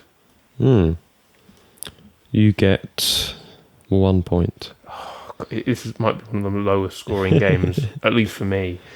This is... Have you heard of Flight of the Conchords? Yes, I have. This is Flight of the Conchords. It's called The Most Beautiful Girl, in brackets, in the room. The kebab doesn't get mentioned. Are you doesn't. serious? Well, this is like halfway through the song, and the first sort of things they say is, "You're the most beautiful girl in the room, in the whole wide room." And then they said, "And when you're walking down the street, you are most definitely in the top 3," or something like that. Which is very funny. Okay, let me look this up. Yeah, indie rock / R&B. I feel like there's a few places you can pull from. I gave you comedy rock because an aspect of their music at Always is comedy. 2008. It's off of their self-titled album. And they're from New Zealand. Have you watched their film series, their TV series at all? They have a TV series? Yeah. I don't. And I think it's sort of set around them trying to make a name for themselves. Oh, okay, then no, I haven't. But I mean, they already had made a name for themselves. Yeah. But it's got... You heard of Rhys Darby? No. Have you watched the new Jumanji films? Yeah. He's the guy who plays the NPC, who they have to give the stone yes, to. yeah, just about, yeah. The Australian guy who does those adverts where he goes, running a business can feel like running a marathon. Yes. Through quicksand. Yes. I'm pretty sure he's Australian and not from New Zealand. They don't dislike each other to the point... Oh no, he's from New Zealand, never mind. Fair play. Yeah, so I've watched a little bit of their series, and it's decent. It's pretty good. It's all right. Genuinely, I don't have more to say about Flight. I wish I did have more to say about Flight of the Conchords. I haven't listened. I think this genuinely is the only song of theirs I've listened to. I mean, what I would say is, please look up the lyrics in your own time. I've been reading them as you've been speaking. I've looked at all the lyrics. It's very good. Yeah. You are the most beautiful girl I've ever seen holding a kebab. That is a very... with a kebab. Well, I just, without hearing it from the extract, I just love the written tone, at least, of... and when I saw you at my mate's place, I thought, what is she doing at my mate's place? Yeah. How did Dave get a hottie like that to a party like this? And then, good one, Dave. Oh, you're a legend, Dave. Yeah. I'll let you listen to the song your own time because it is genuine. I do really like it. I'll listen to a bit more of them. But I knew about them. I knew that they were from New Zealand, and I thought this would be a good alley-oop. Also because I think I've heard a couple of people compare us to them before as well. Yes.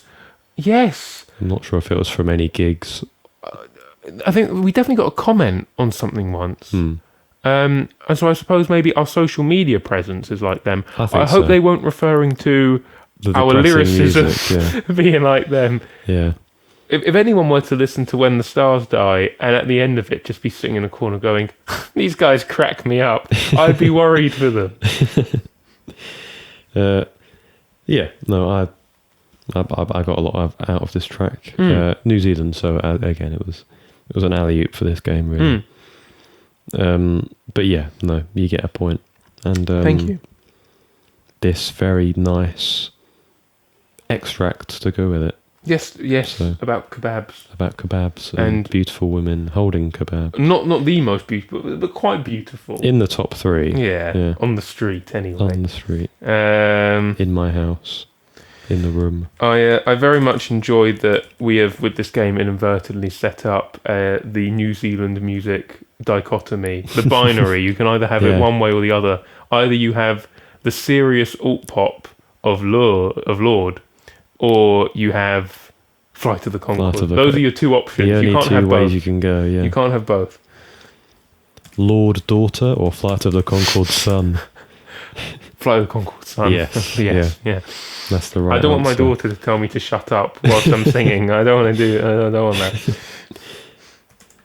Okay, this one.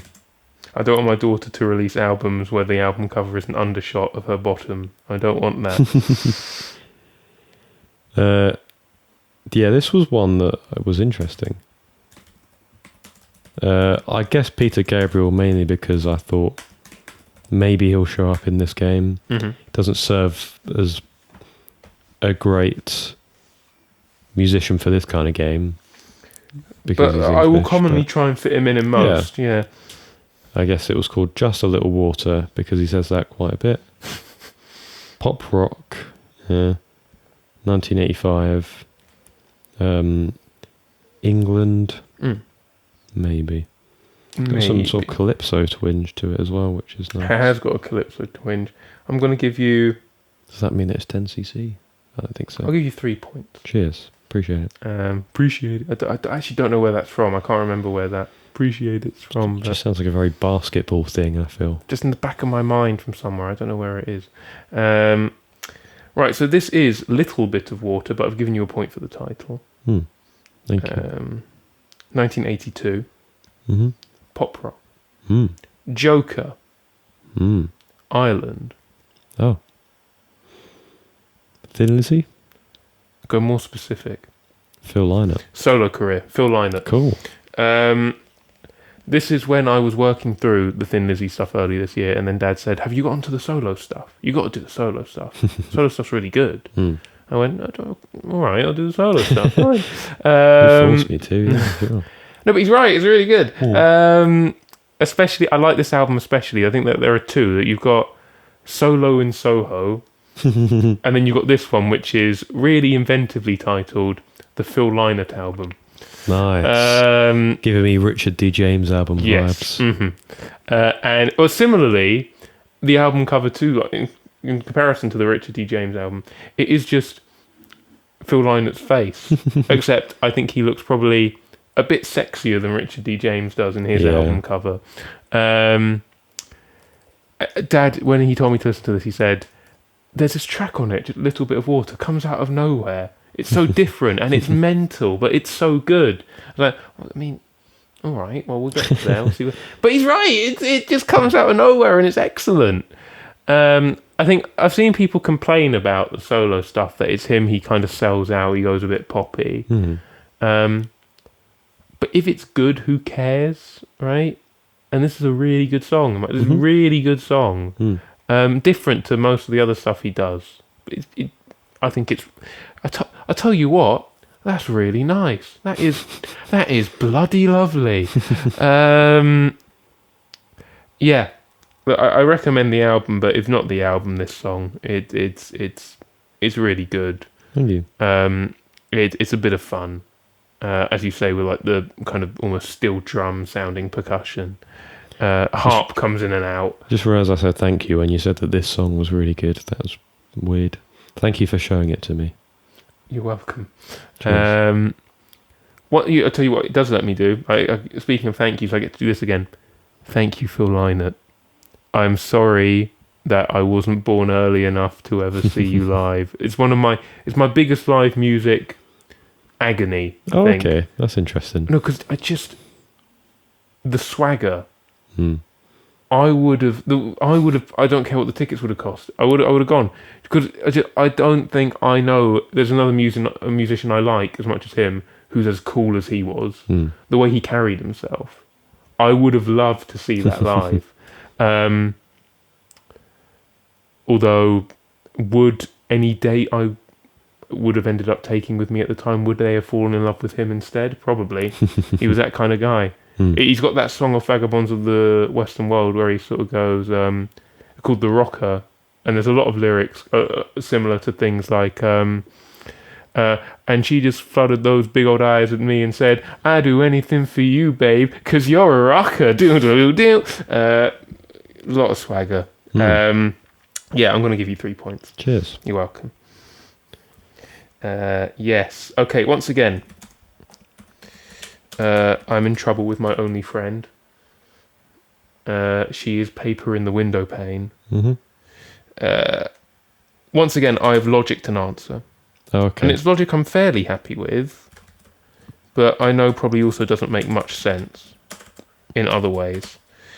I'll just scratch the mic, sorry. I think I've hit mine a couple of times, especially when I was laughing at the completely sensible answer of Carlos Eduardo. So, I said, because of the way this song sounded above anything else, that this was My Bloody Valentine, which probably isn't. Okay. But, so Close the Door, 1997, Shoegaze Island.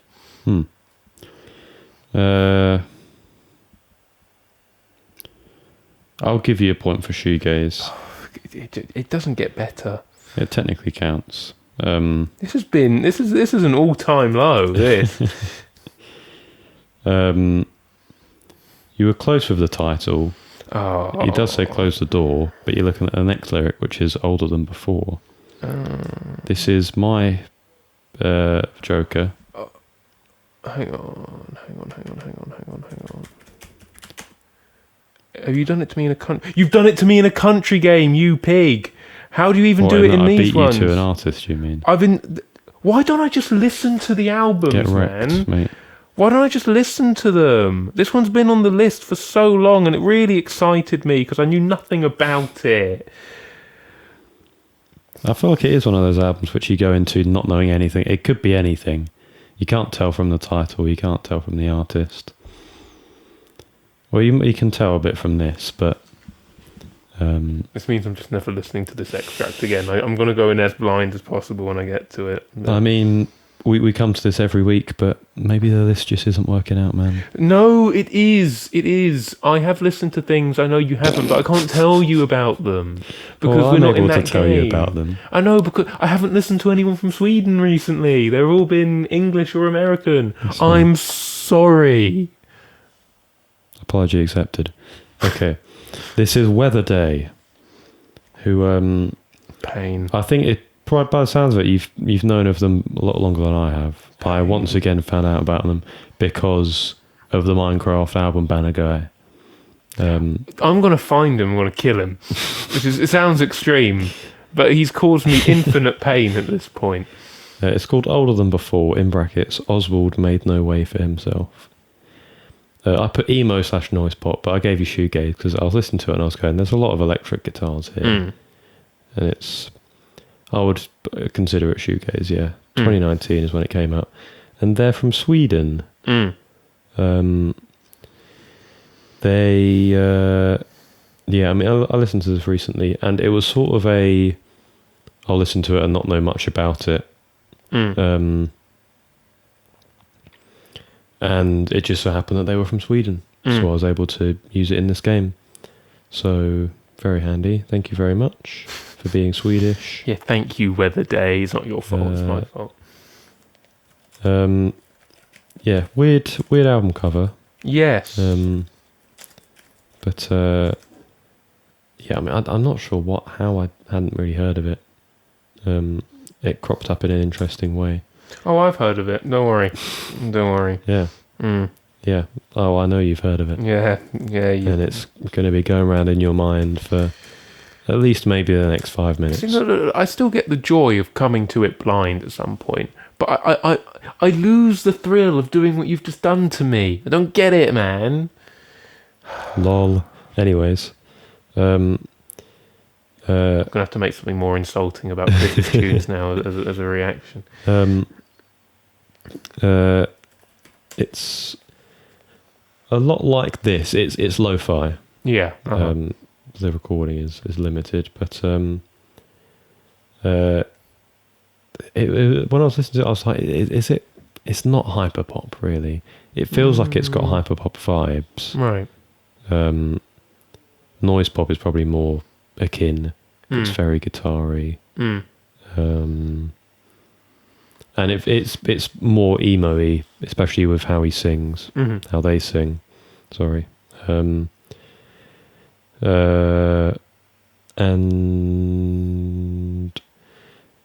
the style reminded me a lot of car seat headrest.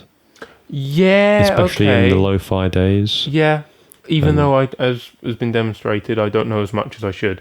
That is a comparison that doesn't surprise me. Yeah. It makes sense to me that they've... Well, I imagine that car seat headrest has inspired many young musicians today, younger than us. Probably. And even you. I realise that made you sound not young, but yeah. I appreciate I'm soon going to be less young than I have been, yes. My apologies. But this is... I'm almost 23. Yeah, I'm struggling with what more to say. It didn't end up on my Subtopster, but again, it was one of those ones which I'll continue to keep tabs on because I found it interesting. It was a sound which I hadn't been acclimatized with. Sure. And I think that alone is enough to listen to something. So give it a go. I'm not sure. I don't think they've put out too much else. I can't think of any regarded releases. A bit like MF Doom, they've gone under a few different pseudonyms. Yeah. For different things.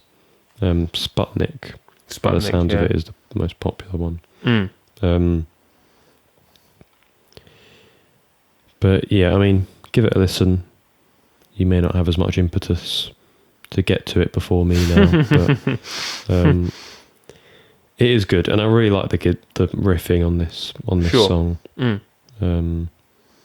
It can be a bit overbearing sometimes, but at the very least, it's interesting, and you listen to something which not a lot of music sounds like. So, which I love. I love discovering things like that. Yeah.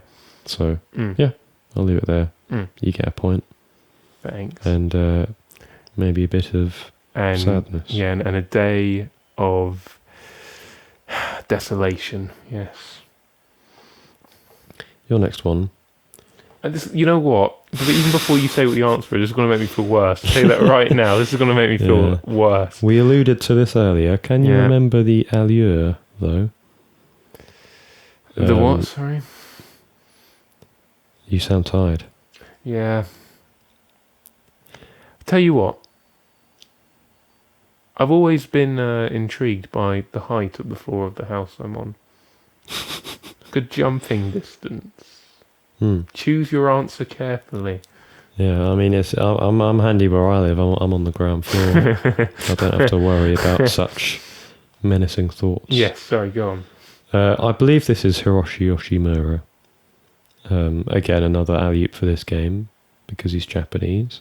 I think it's from Wetland. From what I remember of Wetland. The bass synth sort of thing, I think I've heard in some other Yoshimura songs, so that's mainly what led me to guessing that. I don't remember too much of Wetland, the album. You should. Hello. It's not on Spotify, and that's annoying because It's that's where very I stream most annoying. of my It's really music. annoying, It's yeah. even more annoying knowing that a lot of his other music is on there, so why is this not on Is there? it? I didn't know that. Okay. It's mainly Green and music for postcards, whatever it is. Yes. It doesn't have the Yeah. other one on there that you've shown to me last game. Oh, Soft Wave. Yeah, that's a bit Yeah. more of an obscure one, to be fair. So, But yeah, Ambient 1987, as I say, Japan. 1, 2, 3, 4. Take them and leave me alone. Okay. Yeah, Hiroshi Yoshimura. 1983. I said ambient or post minimalism. No, the post minimalism often gets attributed to his earlier stuff because he hasn't fully fledged out into the nature recordings or things other than like 3 or 4 synths at any one time. Sort of that still sound. You can still say those are keyboards. They sound like keyboards that have just got some effects on them. Yeah. He hasn't gone into the synthesized strings or choirs or stuff like that yet. This is off the album Pier and Loft, I think. Oh, okay. It's called Tokyo Bay Area. It is about 9 minutes of basically the boom dong dong dong dong motif moving through, like changing key. Changing key like once every minute and a half, sort of thing. And you would think on the surface that sounds incredibly dull. It is some of the most gorgeous 9 minutes you will ever listen to. He makes it very gorgeous. Yeah. I can't keep saying this every time I put him on because eventually it's going to get dull for people listening, right? But which is why I'll keep this one short. He's the GOAT. Ambient music, he's the GOAT. As I've said before, haven't come to Brian Eno yet. I will do. Haven't come to other very popular ambient artists yet. Will they be better than Wetland, especially? In my opinion, no. It'll be hard to reach that for you. Yeah, 'cause for I know me how much you especially, like it. I think it's stunning. I think it is stunning. And yeah, just more people should know his name, man. I know he's got he benefited from that Western boom that Japanese ambient electronic music has experienced. So more people do know about him anyway, but even more people need to. Every single album has something of note in it. He is outstanding. That is 4 points. Cheers. You're welcome. Yeah, he's good. He's so good. Homies like the sound effects version of Green more than the non-sound effects version. You're so right. And if you don't, then we don't agree with you. If you don't, you're not a proper Yoshimura enthusiast. You're not a proper Yoshimurist. There you go. There you go. You're not a Yoshi purist. Are you? Right, yes. So, I used my my Chris knowledge here Okay. to presumably get 1 point again. You like post-rock. You like post-rock bands not from the UK. You like Sigur Rós, who are a post-rock band not from the UK. I said it was them because they're from Iceland. I said it was called Fjords That Flow, featuring the Carlos Eduardo 2020, because they did have a more recent album. Post-rock, Iceland. 1 point, let's go. 0. What an ending. What a performance. I can't give you a point there, unfortunately. That's wow. Okay, well I'm fascinated. This is probably my worst ever, by a musician who you literally mentioned probably 2 minutes ago. Have you put it in? No, you haven't. Brian Eno. Listening back to it, I thought it is post-rocky. It is post-rocky. So fair enough. I can see why you put that. The end of this game might be my biggest whiteboard game low, I think. It does feel post-rocky. I think it's interesting because it feels like quite a lot of what Eno did was not just what you'd imagine ambient would be. Sure.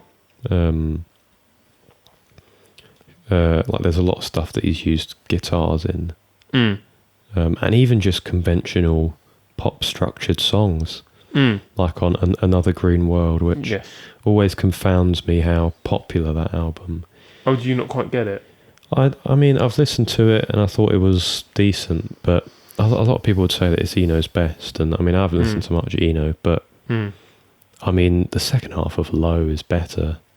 The second half of Low is outstanding, right?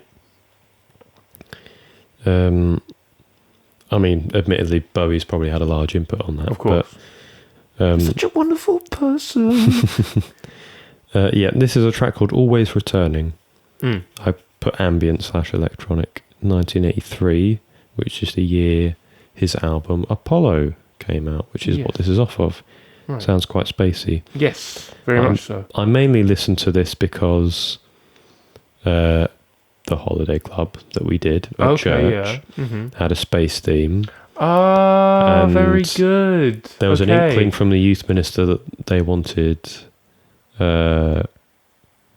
sort of sound effects for some of the All Together times. Sure. I garnered that impression, so I sent her Apollo her way. There's a lot of And then very... she was probably going, Chris, what is this? There's a lot of very eerie tracks, actually, which I didn't realise. So when I got to listening to it, I got a bit more clued up. Stop sending me this hippie stuff, Chris. But yeah, so that gave me impetus to listen to it. Sure. Again, Eno is, I think, a musician. I think a lot of people like to listen to a lot of. Well, I think if you like music, I think he's a musician who has had so much so much inspiration on music generally influence that it feels like listening ludicrous. Yeah. It feels like listening to most of his albums is an important thing to do. So I agree. What I'm slowly trying to do. I'm not massive on Eno, so I do find it difficult. But I find it crazy that he's had all that influence and he's still not as good as the GOAT Hiroshi Hashimura, right? But yeah, I mean, sometimes I'm listening to his albums. I think it's not really. I'm not really massive on this, but sometimes you come to gems like this, which I love. This track immediately. Chris's recent favourites playlist. Done. Finished. That's in there now. I don't put a lot of ambient stuff in there. I think some of the more recent stuff that's on there is from Woo. Yeah. Which is nice. But yeah, I think I don't have too much more to say beyond that. But what I did want to mention is it's very reminiscent, this sort of music, and this point in my life feels very reminiscing. Oh, and so it's something felt. I feel like with our 10th extracts, usually we like to have it be a bit more personal, maybe a bit more emotive, and that felt like it for me. It's it especially, I guess, this time of year lends itself to things ending generally. Yes. Yes. And we've had I've had some. No one's died.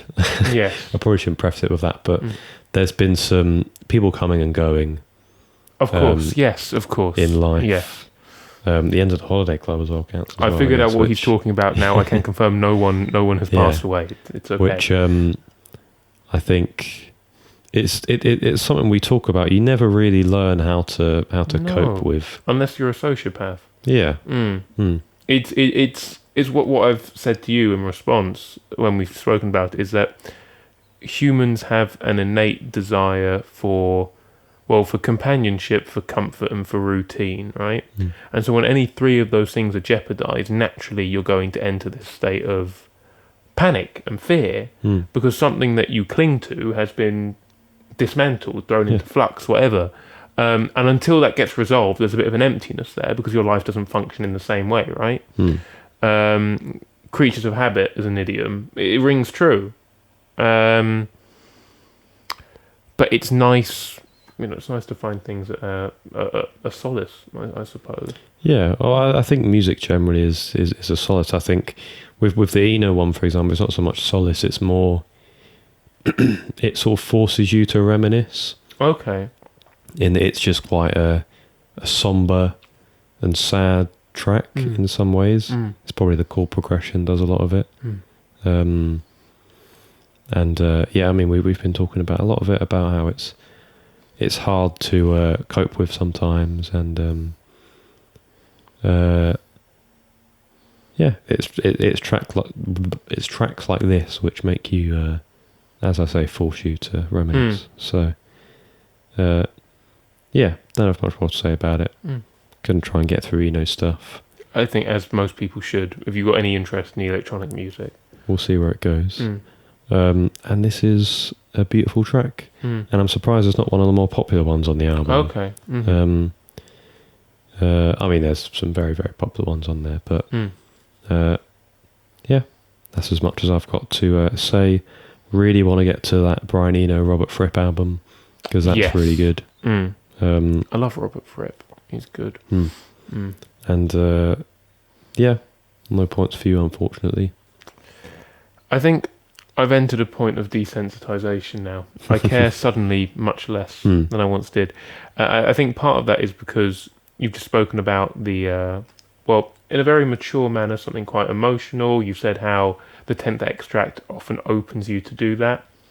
And, we had a good chat about it, but the whole time in the back of my mind, I thought, yeah, the 10th extract is normally reserved for something quite poignant, isn't it?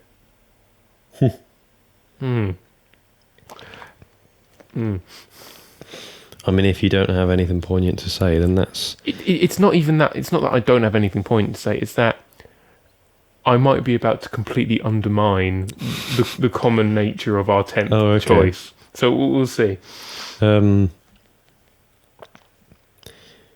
I mean, it's something I feel like we've naturally ended up doing. So I guess the fact that it's... Oh, no, but I agree with you. I completely agree with you. I realise that the one I've chosen today is probably quite of a different nature, maybe.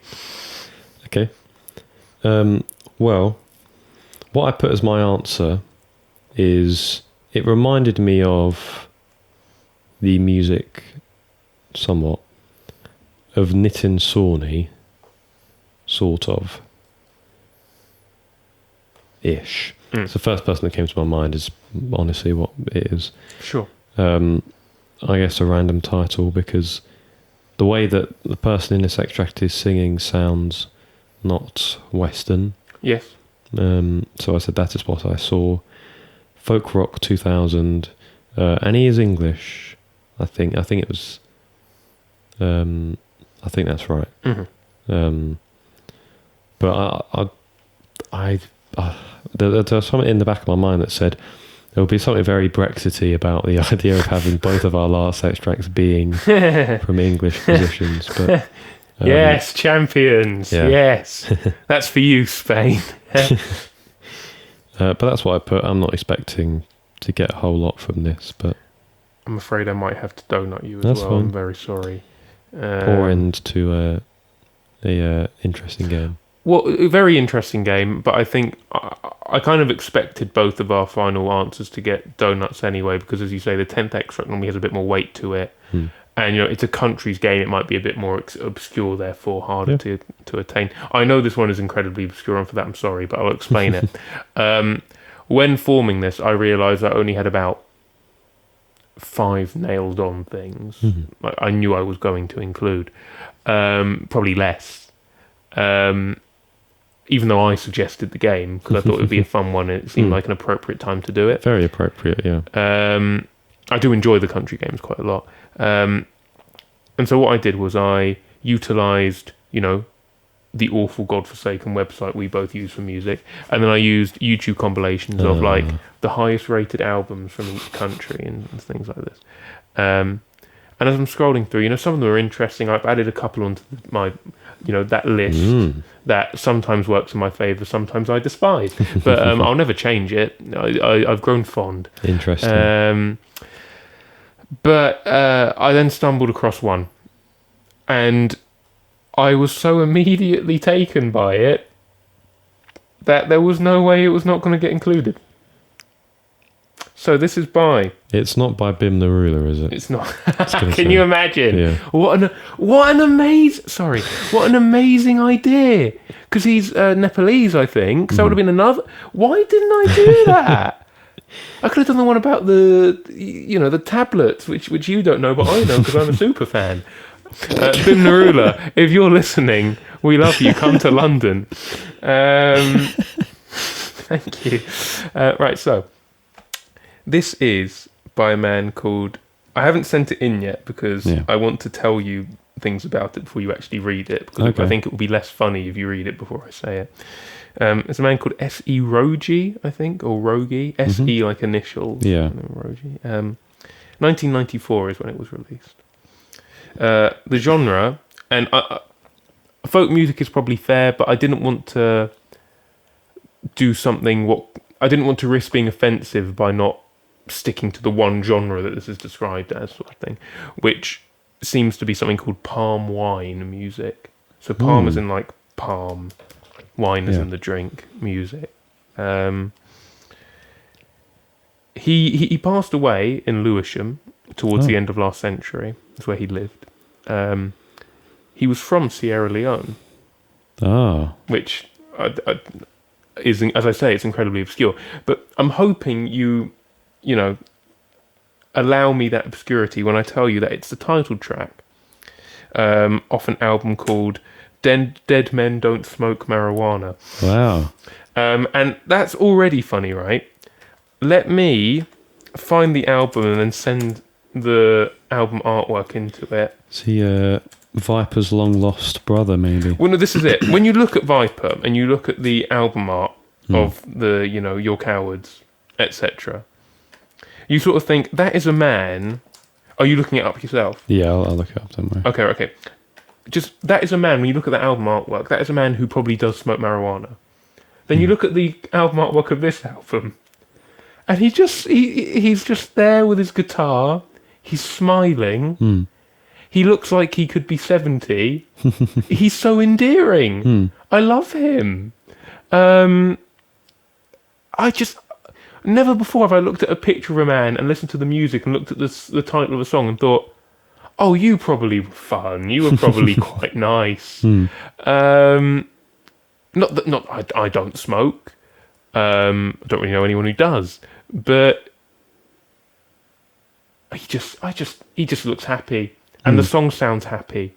And to complete, the cherry on the icing of the cake is when you look at the album artwork, you see on the banner that sort of multicolour thing. Yeah. That is the symbol of it being published under the Real World label. Oh, okay. Which is Peter Gabriel's label. Oh. For international music. Yeah. Which just makes it perfect for me. It's perfect. Will I now listen to this whole album? Absolutely, yes, I will. Will it go to number 5 on my top stir? Absolutely, yes, it will. It won't. But S.E. Rogi, rest in peace, my friend. But rest in peace. You've given me, over the last couple of days, immense joy. Just immense joy. So I had to include him because I had to give him a shout out. He just looks so happy. Yeah. When I go to sleep for the next week, I will see his smiling face. Not in a weird way. But I'm afraid that is a donut. I am sorry. But I couldn't not include it. It called to me. Yeah, I was...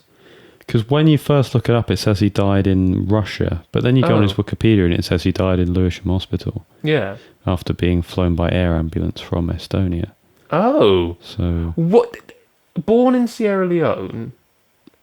was in Estonia, flown to Lewisham. Yeah. Interesting life. Everything I learn about this man makes me like him more. And he died shortly after recording this album as well. Incredible. Fascinating. Well, is this a Black Star moment? Like he knew, and that's why it's called Dead Men Don't Smoke Marijuana? Maybe. The research I need to do now, wow. I hope I've done you justice. So, right, let me tally up. I think I know who's won. I wouldn't be so sure. Oh, God. I think it is my worst ever.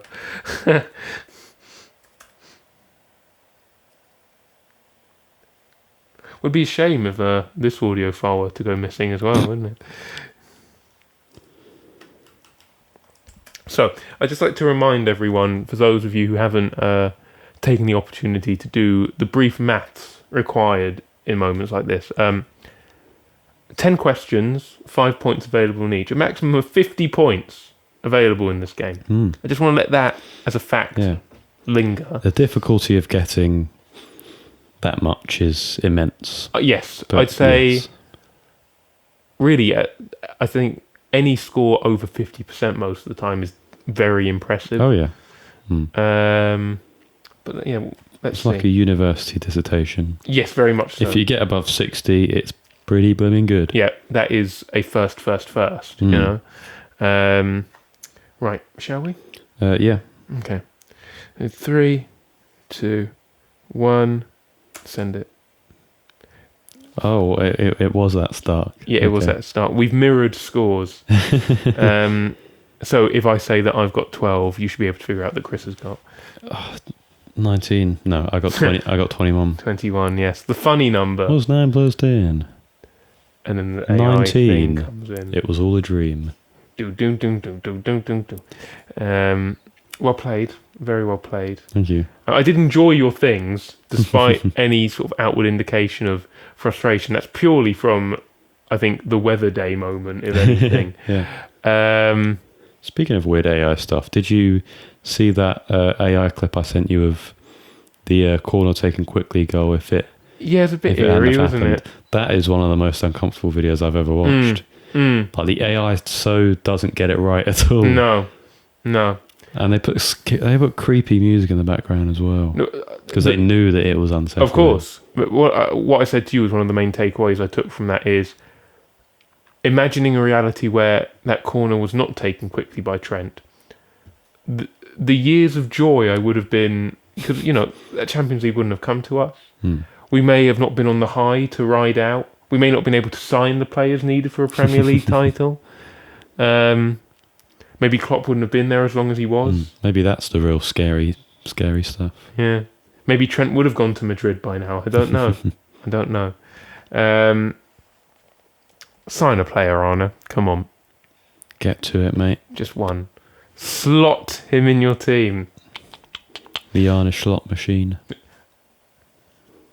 FPL name? I thought, I'll just presume that every Liverpool fan was going to make that their FPL name. I haven't seen any. No. Okay. No. Well, I've got that in the bank now anyway. Thank you. Yes, so is there anything I need to say here as a closing statement on my end? Yes, enjoy the Olympics if you're watching them. If you're Spanish, congratulations, but you moved first, so you know what that means. Yes, I'm almost older. If you are listening to this around any year in the future and it's around the 30th of July, send me a birthday message. Why not? If you're listening to this and you've got a gig coming up, come along. Say hello. Don't be a stranger. Don't be a stranger, no. Have you got any closing statements? Yeah, come to our gig. The donation page for the fundraiser won't still be out, but we've got that if you want to donate. Fred can tell you a bedtime story. Yeah. Haven't had to make any origami crayons, which is, that I know of. That you know of, yes. I'm surprised that they haven't sold out. I thought that would be one that people would be really into, but I guess I thought it's always the ones that you don't think people are going to do most of. Like the most we've got are people asking us to cover songs. No one's gone for the big £100 donation, which much to our joy. I'm slightly glad. Yeah. Yes. Although, you know, it could be a final day, like an eBay situation, final day, final minute, final second. My friend James swings in, gets his paycheck at the end of the month, splashes £100 on seeing us play with silly shaved faces live. I don't think he would do that, would he? I don't think he would. I don't think so. Yeah, I think that might be all. I think so, yeah. Hope you enjoyed this episode. Hope you listen to some of the musicians we've mentioned. Yes, please do. And, yeah, don't have anything else to say. I don't have anything else to say. So... Whiteboard game. Forever.